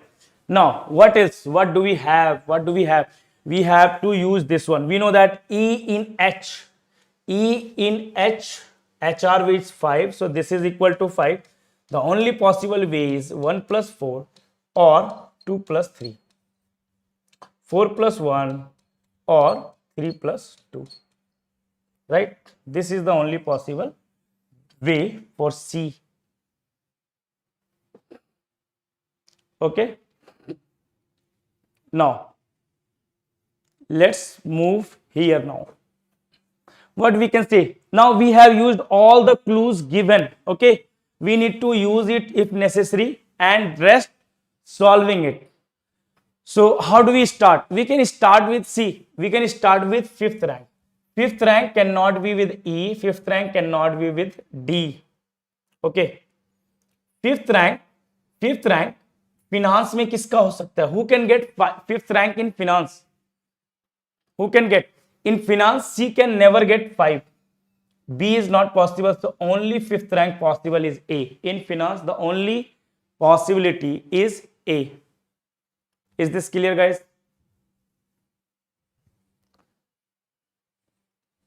Okay. Now, what's left? What's left? We know that C, finance and marketing, it will have this case or this case or this case, this case. We will have to check that. Okay. We will have to check that. So let's start with taking B 1 or 2. Let's start with taking B as if this is 1, this is 2. Let's talk about 1 or 4. 1 cannot be here. 1 cannot be here. So 1 will be here. 4 will be here, right? 1 will be here. 4 will be here. Now in this case, we can put 2 here. I am taking red as cases. Okay, red as cases. Now this will be 3. What else? What else? What else? So numbers, sum should not be prime, right? Sum should not be prime. So 5 plus 2, 7. What we can take here? 1 will be 8. We can take 8. Okay. 1 is possible. 1 is not possible. 1 is here possible also. Ashish, 3 is already here. In case of E, 3 is already here. In marketing, though, 2 person cannot have 5, so it will be 4 here and 5 here. Okay. Sanskriti, see, if for C, the sum of rank in finance and marketing is 5. So in finance, these are the cases. Either it's 1, 2, 3, or 4. How could it be 5? It's not possible 5, right? So that's why 5 could only be for A. This is cemented data. This is cemented data. Now, what else? Can you find anything else here? In case of A, C, D. In case of A, C, D, do we have any other information, guys? 5 plus 3, 8. 8 plus 1, 9. 1 could be here. 1 could be here. 2. 2 is also possible. 1 second. What about C's rank? E, H.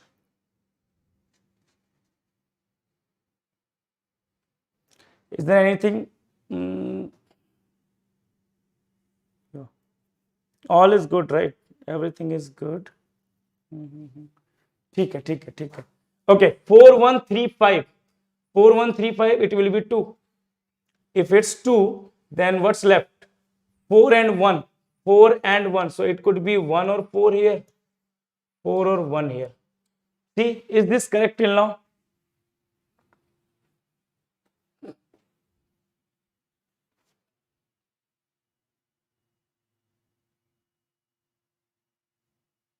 Yes, this case won't work as the sum becomes 7. See, this case won't work as this is 7. Okay, the prime number. So let's erase this case. Let's erase this case. जो भी मैंने red से लिखा था, let's erase this case. So what's left? We need to take 2, 1. Or let's say 2, 1. Okay. 1, 4, 4, 1 try करने की जरूरत नहीं है, क्योंकि जैसे हमने 4, 1 लिया था वैसे यहाँ पे 1, 4 लेंगे तो भी यहाँ पे 3 आ जाएगा, तो लेने की जरूरत नहीं है. Let's take 2, 3. Let's take 2, 3. So see, now we cannot take 2, 3 because 2 and 3 here, so this case is invalid, right?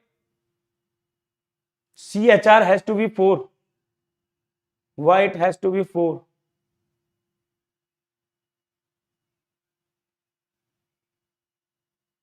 अच्छा, उसमें एक और केस था. 1 second guys, इसमें एक और केस था. This was 1 or 2.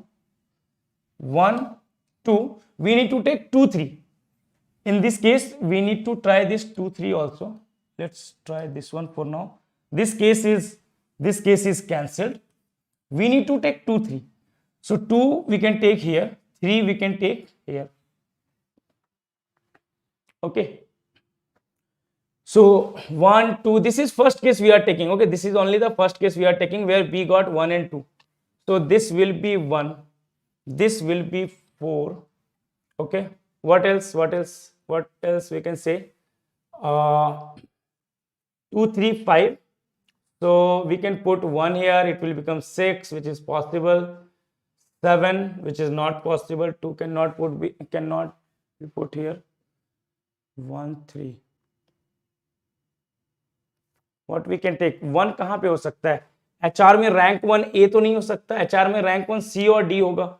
Do we have any constraint about that? That who could be the first in HR? CHR 1. We can put 1. Yes. We cannot put 2. We cannot put 3. We can put 4. We can put 4. We can put yes. We can put 1 or 4 here, right? यहाँ पे 1 और 4 तो रख सकते हैं, दोनों रख सकते हैं, है ना? AHR 2.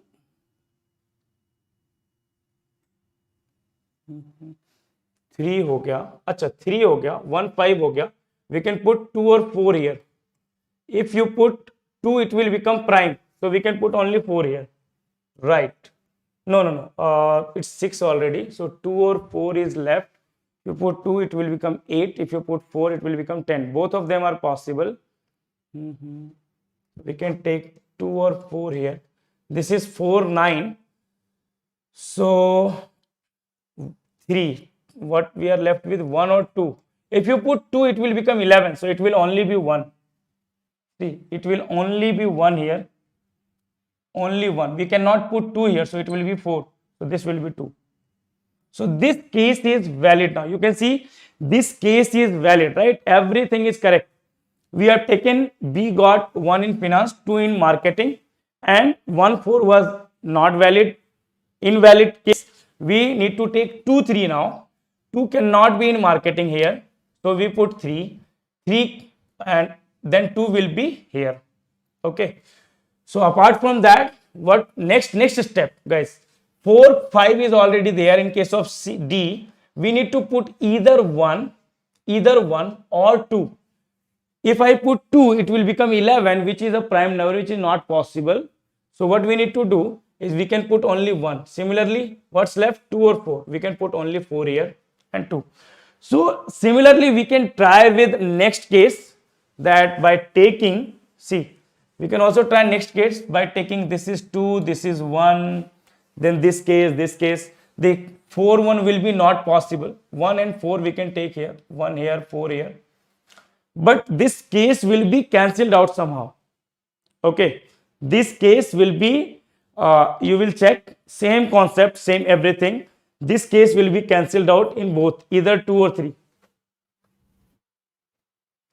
2 is already here, 3 is already here, so 2 3 case won't work anyway. You can see 1 4, so this won't work also. So the correct case is only this one.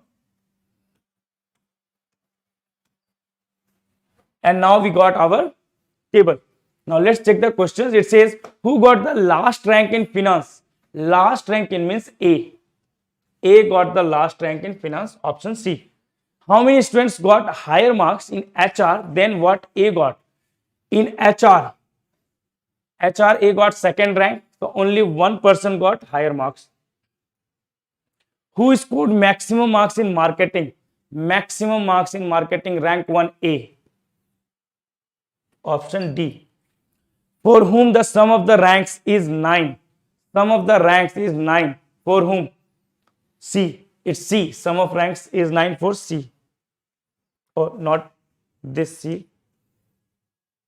Option A, person C. Okay.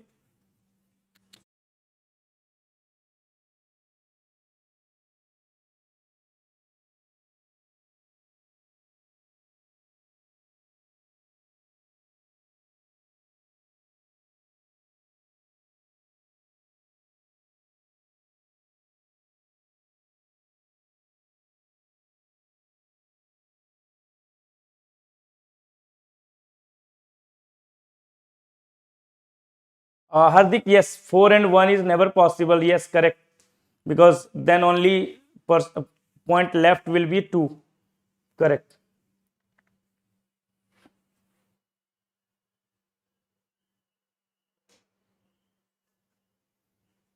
Okay, I hope this is clear to everyone now. Let's move on to the next set. All right.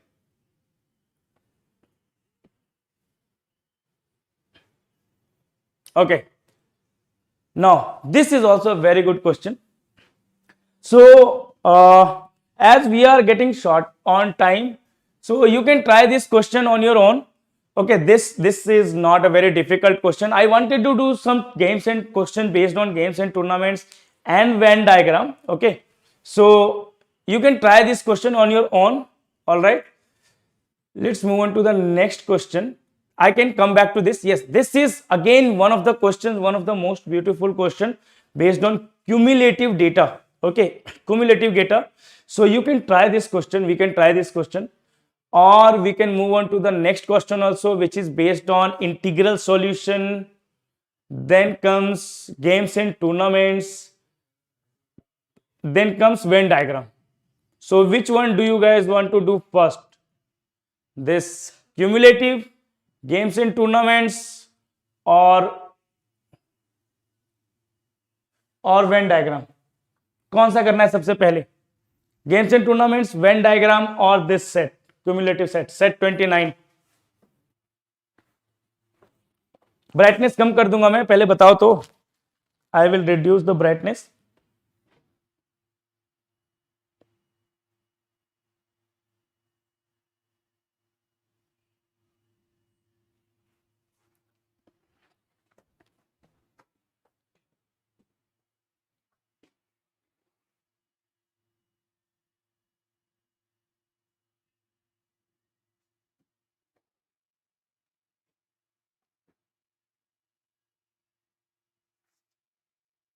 Okay, okay.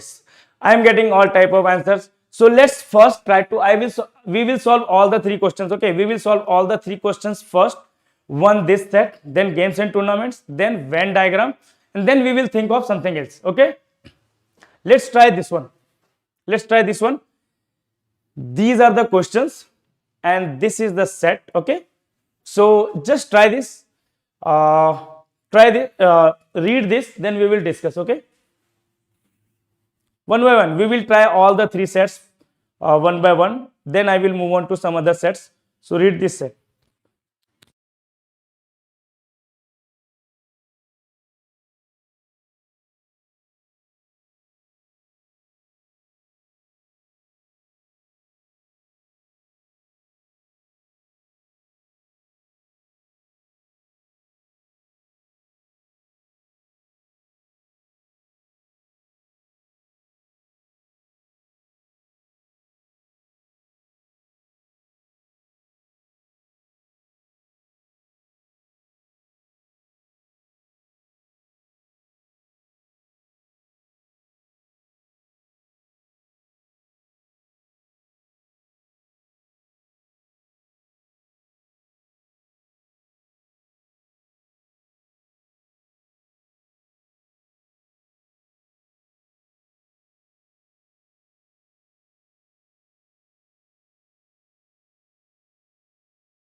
All right. Let's discuss this one now. What does it say? It says that XYZ organization got into the business of delivering groceries to home at the beginning of the last month. Okay. At the beginning of the last month, they have a 2-day delivery promise. However, their deliveries are unreliable, just like which one? Someone was big bucket something. Which one was it? They never came on time. So big basket, right? There was a like big basket. Okay, they have a 2-day delivery promise. However, their deliveries are unreliable. An order booked on a particular day may be delivered the next day, or the day after. Means it is delivered either the next day or day after. Rest of the apps are delivering you in 15 minutes, 10 minutes. Big basket and Grofers are still delivering in 2 days. Like they are ultra pro. So if the order is not delivered at the end of the 2 days, then the order is declared as lost at the end of the second day. XYZ then does not deliver the order. They don't deliver the order after 2 days. What they do? They just declare that the order is lost, your order is lost, your payment will be returned and pays a penalty for non-delivery. Okay. The following table provides detail about the operations of XYZ for a week of the last month. The first column, gives the date, and the second gives the cumulative number of orders that were booked up to and including that day. So basically, till 13th, number of orders booked were 219. Okay. Number of orders booked is on till 14 is to 49. Deepak, yes, definitely ये set उतना मुश्किल नहीं है कि आप exam में attempt ना करो. This is a very straightforward set. We just need to keep the calculation tight and there is nothing much to do. Okay. Now the third column represents the number of orders delivered on that day. The third column represents the number of orders delivered on that day on a particular day. This is not cumulative. This is cumulative orders lost till each day. Okay. It is known that the number of orders that were booked on 11th, 12th and 13th of the last month that took 2 days to deliver were 4, 6 and 8. Can we say, let's say delivery, so 1 day delivery and 2 day delivery for each day. Let's write down the numbers here. Okay, let's write down the numbers here. And these are basically 11th, 12th and 11th. Okay, how many orders were booked on 11th which were delivered in 2 days? So they must have delivered 4 orders on 13th, which was 2 day delivery,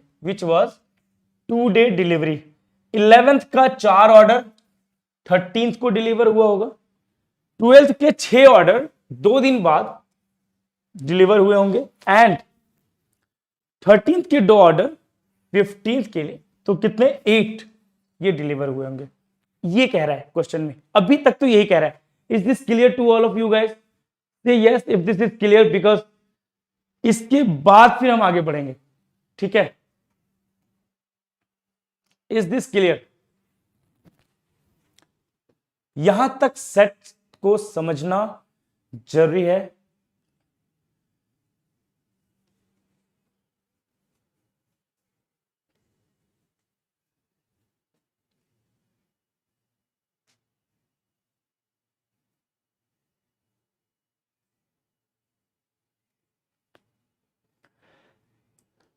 Okay, let's carry on.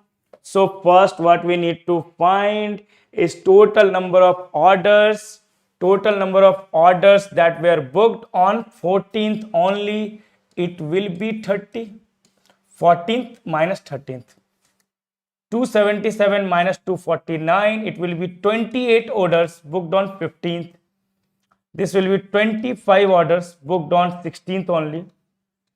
25 orders booked on 17th only, 5 orders booked on 18th and 5 orders booked on 19th.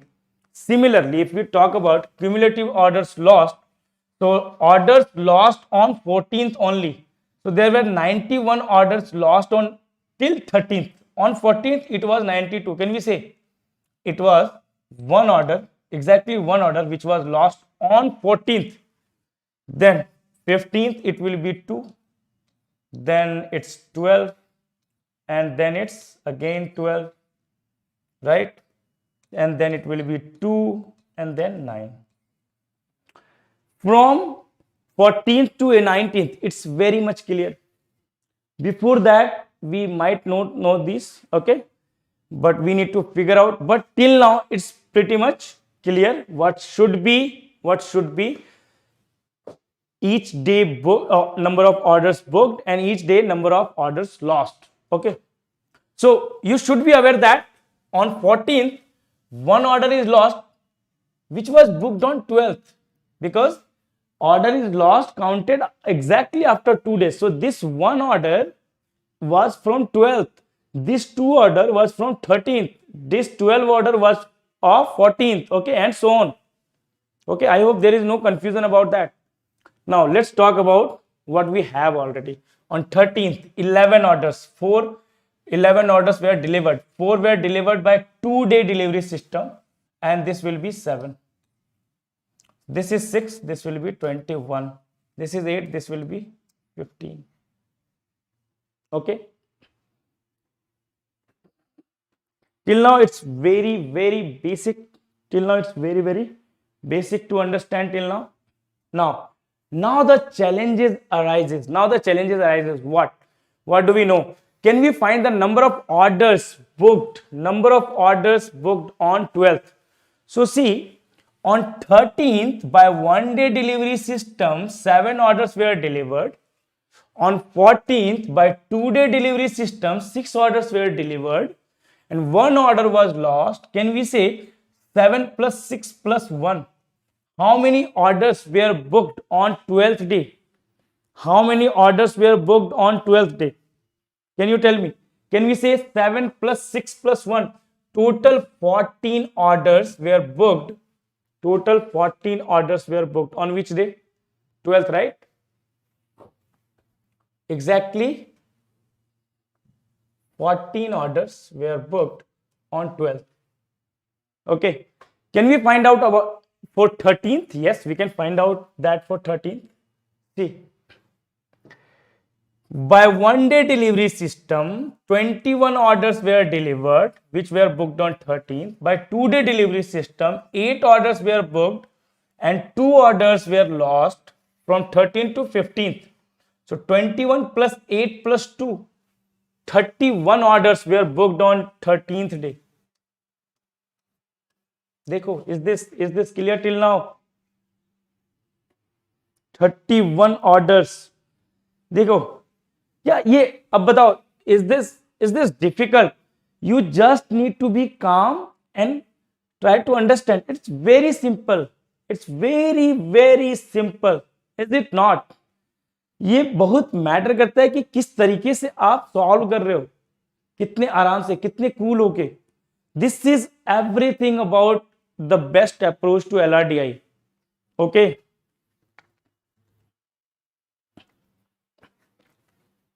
see we have the data, we can find the rest of them, okay.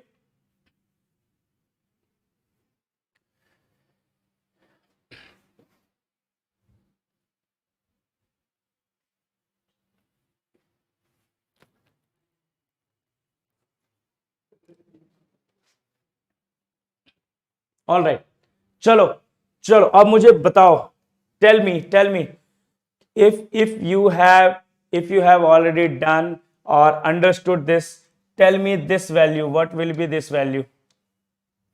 How many orders were delivered on 16th day by one day delivery system? How many orders were delivered on 16th by one day delivery system? Can you find it?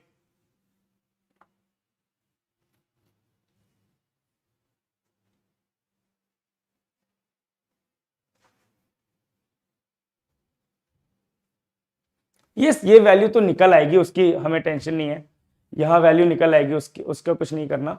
What will be how many orders were delivered on 16th on day 1?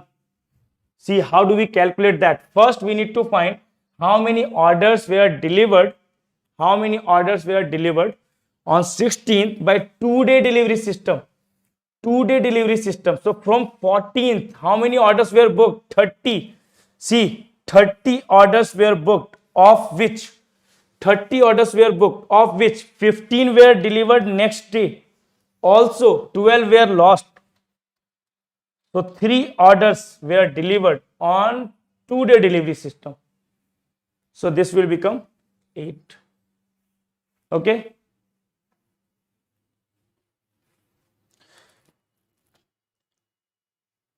So similarly we can fill 13, 8, 3, 10 and what else? 1 and 13. Similar way we can fill this. Rest we don't need to do anything, just move to the questions.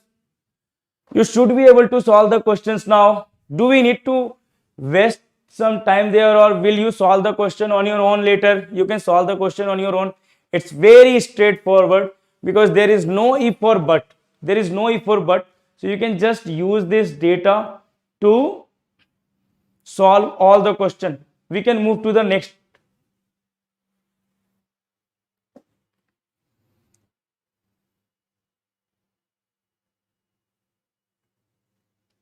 Cyan, what does it have to do like pocketless pant? Pocketless pant क्या होता है? हाँ,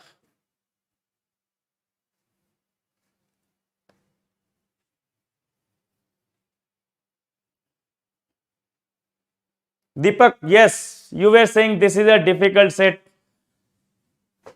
Is it?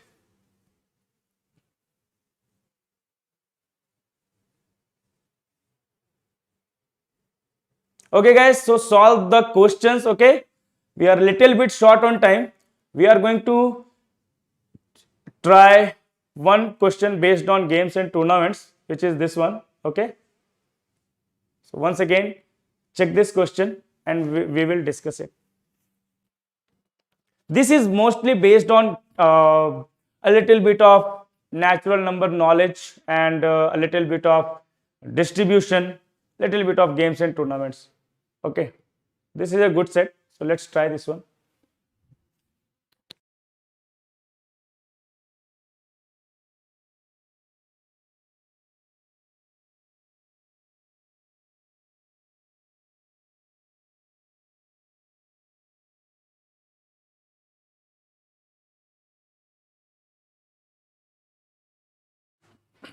Pratiksha, you can always go back to the video and take the screenshot.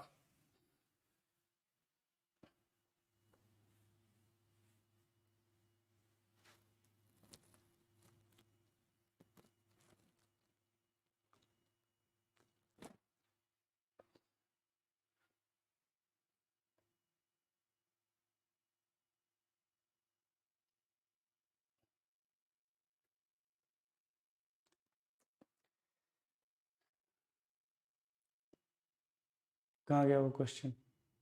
These are the question. Take the screenshot. You can always go back to the video like 10-15 seconds and take the screenshot.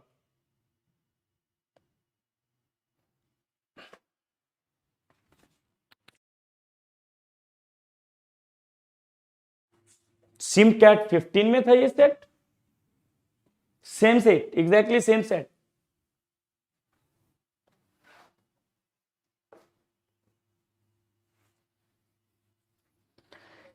Kasif, there is no exact number that how many sets or questions you will get from any particular topic in LRDI section. Okay, that's why it's so unpredictable. You might get one set, you might get two set, or you might get no set. Okay, but there are few chapters from which there is a certainty that you will get questions, you will get set based on those in each type of slot, which is Venn diagram, games, tournaments, or distribution, bar graph. Also, games, tournaments are always different from what you are solving. Okay, always you will always find games and tournament questions different from you have solved. Even if you have solved like 10-15 course sets or 20 sets on games and tournaments, you will find a new type of games and tournaments question in LRDI section. So what matters in games and tournament is having a good knowledge, of how tournaments are played, like any type of tournaments. Okay, let it be chess tournament, the basic concept. Okay, like even if two players are tied, then the player who have maximum number of win will be ranked higher, or something like point system, the basic things. Okay, what do we call knockout?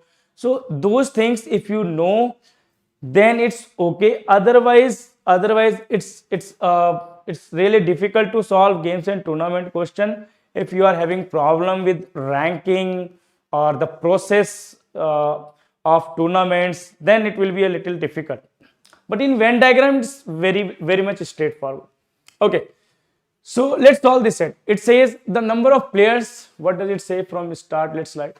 Players from 5 countries, India, Australia, Sri Lanka, Bangladesh and Bhutan, participate in South Asian Games in 2017 in 5 different sports, namely shooting, high jump, long jump, wrestling and weightlifting. At most 10 players from any country. At most 10 players from any country. So it's maximum 10. It cannot be more than 10. Okay, so no player participated in more than one sport. Further, it is known that what we know, no player participated in more than one sport. Okay, so let's move on to the solving the set. It says the number of players who participated in weightlifting from each country other than India is same.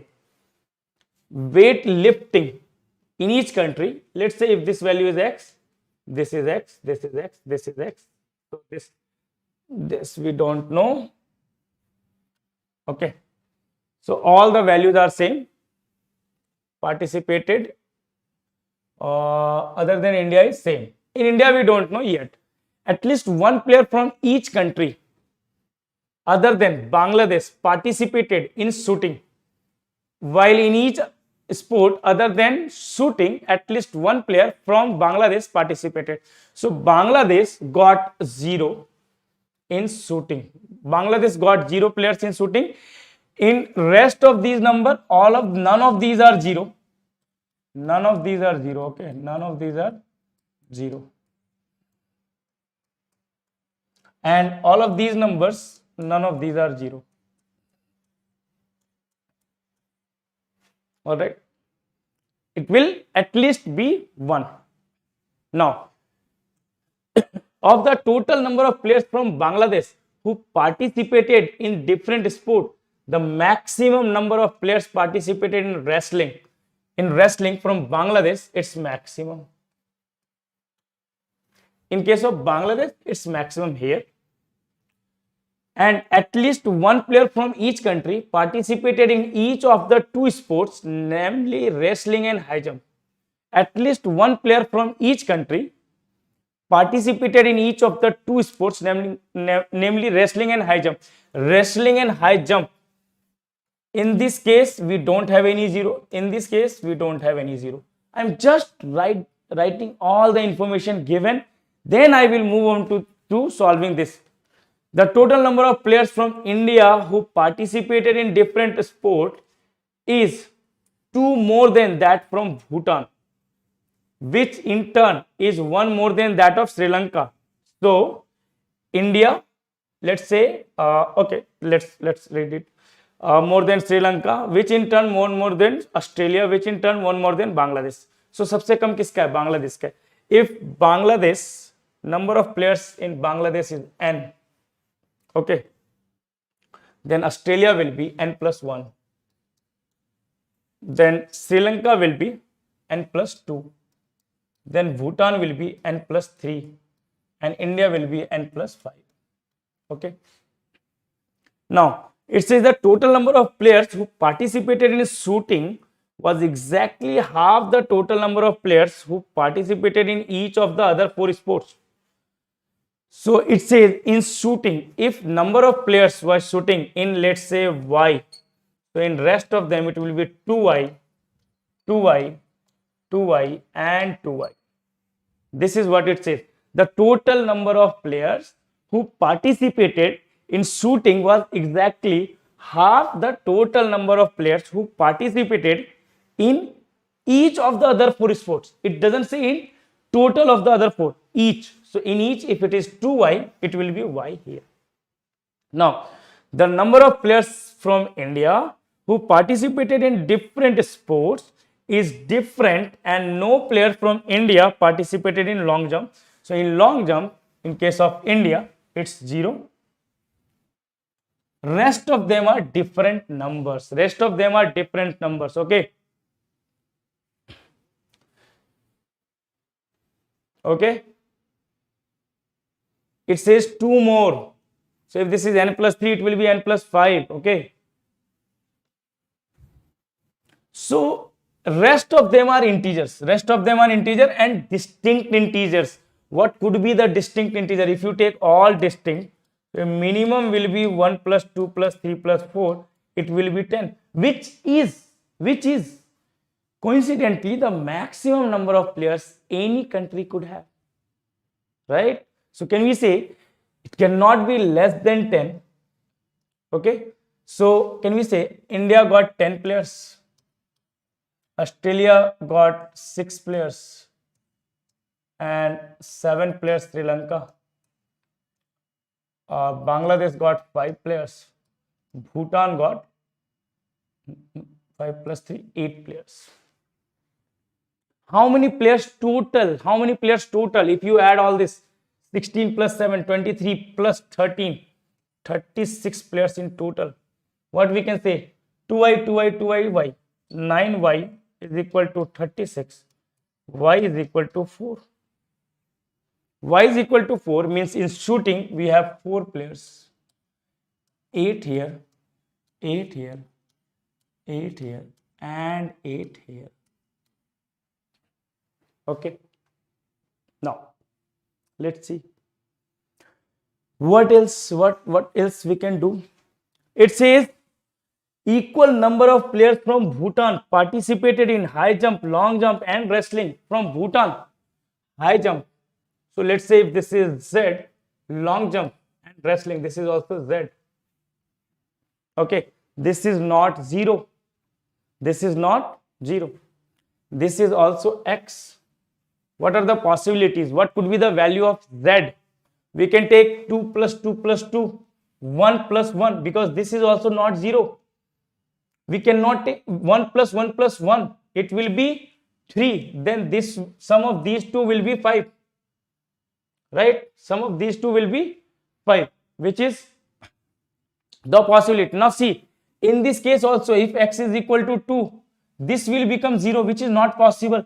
Can we say x could only be 1? All of these are 1. And 4, so this will be 4. Now if this is 1, z तो 1 नहीं हो सकता, because then all 4 sports will have equal number. So यहां तो 3 ही दे रखा है, अगर 4 होते तो 4 लिखा होता, so it's only 3. So it can be 2 only. This is 2, this is 2, and this is 2. This will be 1. Now in case of Bangladesh, x is 1, this one is maximum, and these two are left. Sum is only 5. Sum is only 5. Can we say even if we take minimum value 1 1 1, this will become 2, because this is maximum. It must be more than 1. If we take 2, the only options left these are 1 and 1. देखो बहुत ही simple है, यहां से बहुत ही आसान है. 1 by 1. Once you are done with all the concept, it's very simple. What do we do? What's next? Where do we move? So we have India. 4 is already taken. So 1 2 3 or 3 2 1, whatever it is. All right.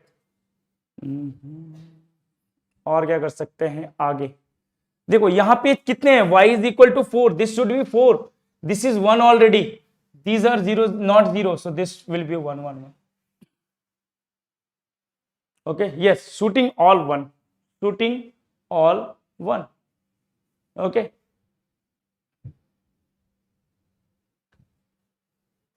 Now what's next? This is 2, this is 1, है ना? What we can do next? In case of India, we have left 2 or 3 or 2. Okay.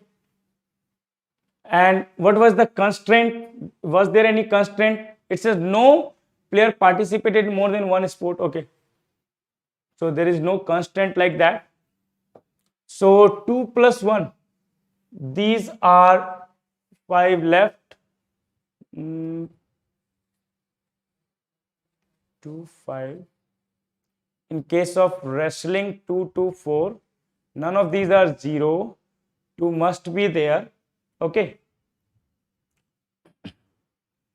Yeah, shooting all 1. I have put it there. 8 8 8. In India, high jump, it will be 2 or 3 or 3 or 2, right? It will be 2 or 3 or 3 or 2. Now we already have 4 here. It will be 1 1 2 or 2 1 1, right? Or 1 2 1. It will be like that. Okay. India cannot have 1. It will only be 2, and these two will be 1. And if this is 2, this will become 3. What's left? We are left with 6 in Australia, 7 in Sri Lanka, right? And in long jump, 2 plus 1, 3. What we need is 5 here. And in this case, what we need is 2 plus 1, 3, 3, 6. 6. So basically, can we say that sum of these two value will be 3. If this is x, this will be 3 minus x. If this is y, so this will be 4 minus y. Okay, 4 minus y. So that's it. Now sum of these two, 3 plus 4 minus x minus y should be equal to 2 plus 1 3. So this should be 5. X plus y will be equal to 2. That we can achieve from here also. So once again we will have to take cases here. If x is 1, then this will become 2, this will become 1, this will become 3, and all that, right? X and y 1. No, it doesn't say these two cannot be equal to 0 or these two cannot be equal to 0. It doesn't say anywhere. We cannot take x and y is 1. High jump 3. Guys, it doesn't say it's anywhere. Okay, yes, it cannot be 0. Oh, yes, I missed that point. Yes, correct. So we need to take 1 here. Yes, good. This point we need to follow. This will be 1. If this is 1, 4, so this will be 2, and 7, so 4, this will be 3. Yeah, done. Everything is done. So you just need to read the questions and answer the question. Yes, correct.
All right. Okay. So now one set, you know that 4 sets Venn diagram is very popular. Last 5-6 years they have asked twice, okay, questions based on 4 sets Venn diagram. So even if it doesn't come in CAT this year, there is a high chance that you will get that in ZAT or IFT, 4 set Venn diagram. Okay, so 4 set Venn diagram जो है, we are going to practice one more time. Okay, so try this one and then we will discuss it. You have 2-3 minutes, just read this. Okay, just read this, then we will solve it.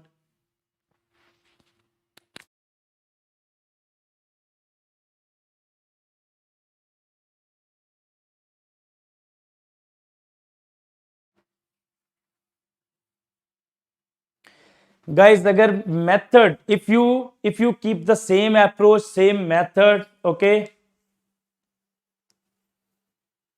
you can solve each type of set.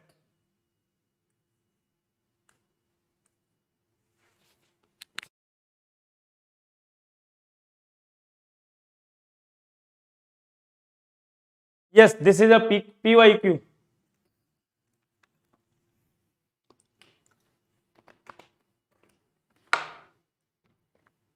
Okay.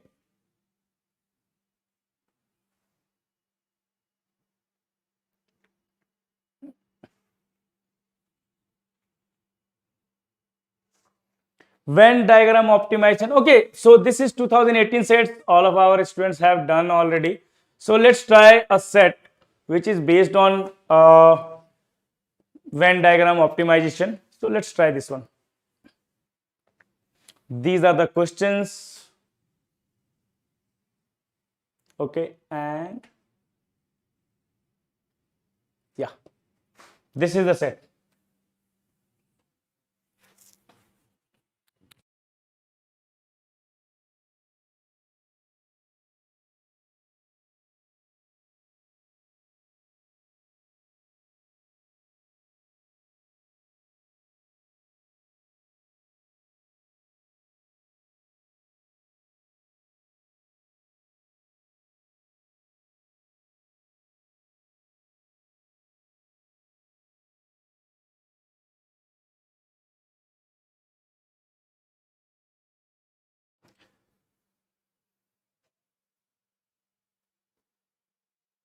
This is also PYQs. This is on me. I have asked many times to solve PYQs, and now everyone is done with these type of sets. So why are you guys afraid of anything? You have already done these type of sets. If you have done this type of sets, you shouldn't be afraid of any type of Venn diagram sets that will come in exam, not what you are practicing in mocks or anywhere. Okay, so do not worry about that. All right, never.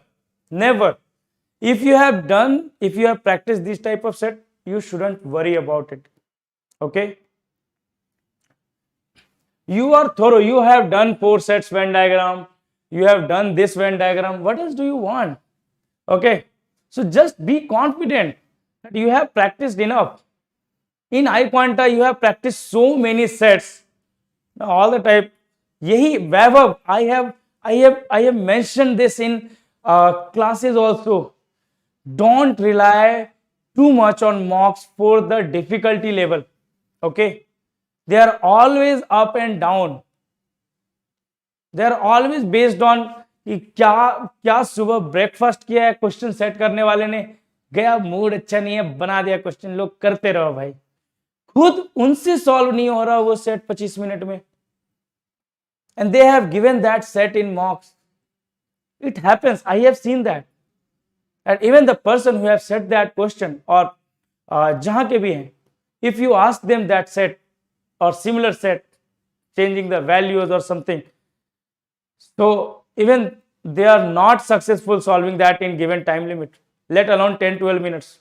20 minutes are not good enough. Be practical in this case. Okay, so be practical in this case. It's very important that you understand the psychology of whoever is setting the questions for you guys. Okay, yes, सही, अमय सिंह, बीवी और girlfriend से झगड़ा हुआ फिर बना दिया set. लो, इस एज में सारे वैसे ही होते हैं, जॉब कर रहे होते हैं और या 3rd year 2nd year college में होते हैं. रुको बताता हूं मैं सबको, मतलब बस. So guys, try to know the psychology, try to put yourself in place of the person who is setting the questions. They want to normalize the gap between engineers and non-engineers, so they are putting questions in the like in quant, more arithmetic, more algebra, and less numbers, lesser geometry or higher algebra. They have reduced PNC and probability because you haven't learned PNC and probability till 12th. If you don't have maths in 11th, 12th, you haven't learned PNC and probability. Whatever you have learned in 9th and 10th class, that is very basic. I don't think many have learned 9th and 10th class PNC and probability. So quant questions are very easy these days in CAT. What you need to do, make sure that you are over that mocks phobia. Okay, be clear about it. Make sure you are not writing too many mocks these days now. Okay, trying to understand, trying to solving previous year CAT questions, or maybe try to understand the methods or previous class videos that we have discussed. Methods are very, very important in quant. Strategy is very important. If you don't have strategy, बहुत मुश्किल है. You will have to have the strategy. You will have to follow the strategy that we have discussed. Okay, it's 100%. It will work 100% in the exam. If you see sets as soon as possible, you scan all the sets, you scan all the questions. Okay, in between in quant, if you see some questions which is doable, totally doable, just do it and move forward in full speed. In LRDI, you will have to give some time to scan all the sets. Otherwise, what will happen? You are not giving that time in the start. You will have to give that time while you are struggling with the wrong set. Okay, and then you will say, sir की बात मुझे याद आ रही है अब. Sir ने बोला था कि अगर 6 से 8 मिनट भी लगते हैं तो स्कैन कर लो सेट्स अच्छे से। मैंने कहा अरे क्या स्कैन करना, शुरू करते हैं पहले सेट से ही, लो आप फंस गए। ऐसे नहीं है, तुम सोचो, even if you choose sets to solve in first 6 to 8 minutes, you still have left 32 minutes. So if you have chosen correct sets, you will be able to do at least 2.5 sets in that time, even if it takes 8 minutes, क्योंकि 8 minute बहुत ज्यादा होते हैं। If your reading skill is good, 8 minutes are too much to scan 4 sets, right? Am I right? Okay. So guys, be positive about your exam. Okay, be confident. You have worked hard. I have seen that. If you are a part of iQuanta, you don't have any option. The only option आपके पास है iQuanta में रहने के बाद practice नहीं करने का, कि आप बहुत प्यार में डूबे हुए हो, आपको पता ही नहीं है क्या हो रहा है बाहर, क्या हो रहा है फेसबुक में, क्या लाइव क्लासेस, कौन से इवेंट बन रहे हैं, क्या सज्जन सर पढ़ा रहे हैं, अभिषेक सर पढ़ा रहे हैं, क्या जीत सर पढ़ा रहे हैं, कुछ पता ही नहीं है। आपका ध्यान बस क्यूट बेबीज और पपीज के वीडियोस देखने में लगे हुए हैं, और कैनॉट प्लेस घूम रहे हैं, और मूवीज देख रहे हैं। सो बस इन्हीं पे ध्यान लगा हुआ है, ठीक है, पूरी तरह बेफिक्र हो। वरना जितनी प्रैक्टिस आपको करवाई गई है iQuanta में, मतलब बंदा 4 बार कैट दे दे, मतलब मन नहीं कर रहा, क्या मन नहीं कर रहा कि कैसे, एकदम उबाल नहीं आ रहा ब्लड में, इतनी प्रैक्टिस करने के बाद कि कब एग्जाम आए। इतनी प्रैक्टिस करवाई गई है, बताओ। मतलब मैं मना कर रहा होता हूँ, सर क्या कर रहे हो ये, मतलब बच्चों के साथ इतनी प्रैक्टिस, इतनी प्रैक्टिस। जब you need to be prepared just for practice, मुझे प्रैक्टिस करनी है, कुछ ढूंढना भी नहीं पड़ेगा, डैशबोर्ड भी नहीं खोलना पड़ेगा, बस प्रैक्टिस ही प्रैक्टिस मिल रही है। इतनी practice sessions, 10 to 12 sessions, 7 to 9 PM class. 7 to 9 PM class में क्या बताया गया था आपको कि 3 क्लासेस वीक्स में होंगी। Was it 3? I don't remember taking only 3 classes any week. It was always more than 3, right? Since I have joined in May, it was always more than 3 classes. मतलब बैच 1 वाले तो ऐसे हो गए हैं, they should be teaching quants now और LRDI। Batch 1 student should be teaching। अगर cat में रिजल्ट अच्छा नहीं आया, ठीक है, तो बता देना मुझे, मैं बता दूंगा कहाँ क्वांट पढ़ाने हैं अच्छा आ गया फिर तो बताना ही है, because there are many teachers, बहुत सारे ऐसे टीचर हैं ऑल ओवर इंडिया में जो आपसे कम नॉलेज के बाद भी अब पढ़ा रहे हैं। यू कैन डेफिनेटली टीच और help many students. Batch 1 batch 2 students should be thorough with all the questions, okay. So थोड़ा टेंशन लेना बंद करो, हो गई प्रिपरेशन भाई, हो गई। 24 नवंबर है, कितनी प्रिपरेशन करोगे, थोड़ा चिल करो, ओके। थोड़े बहुत कल होंगे क्वांट के सेशन, करेंगे जो थोड़ा बहुत हो रहा है प्रैक्टिस सेशन वगैरह, वो सब बस हंसते खेलते करते रहो, ओके। चलो let's meet tomorrow with some quant questions, okay. अभी हो गए सेट्स काफी सारे, there are never these sets are never enough, okay, so don't worry about it, I am sure you have done enough practice, okay, so just be confident, okay. See you guys tomorrow. Don't forget to write down the feedback, okay, overall feedback, anything, okay, so about the class or anything, ठीक है, like, ठीक है, okay, good night guys, bye bye.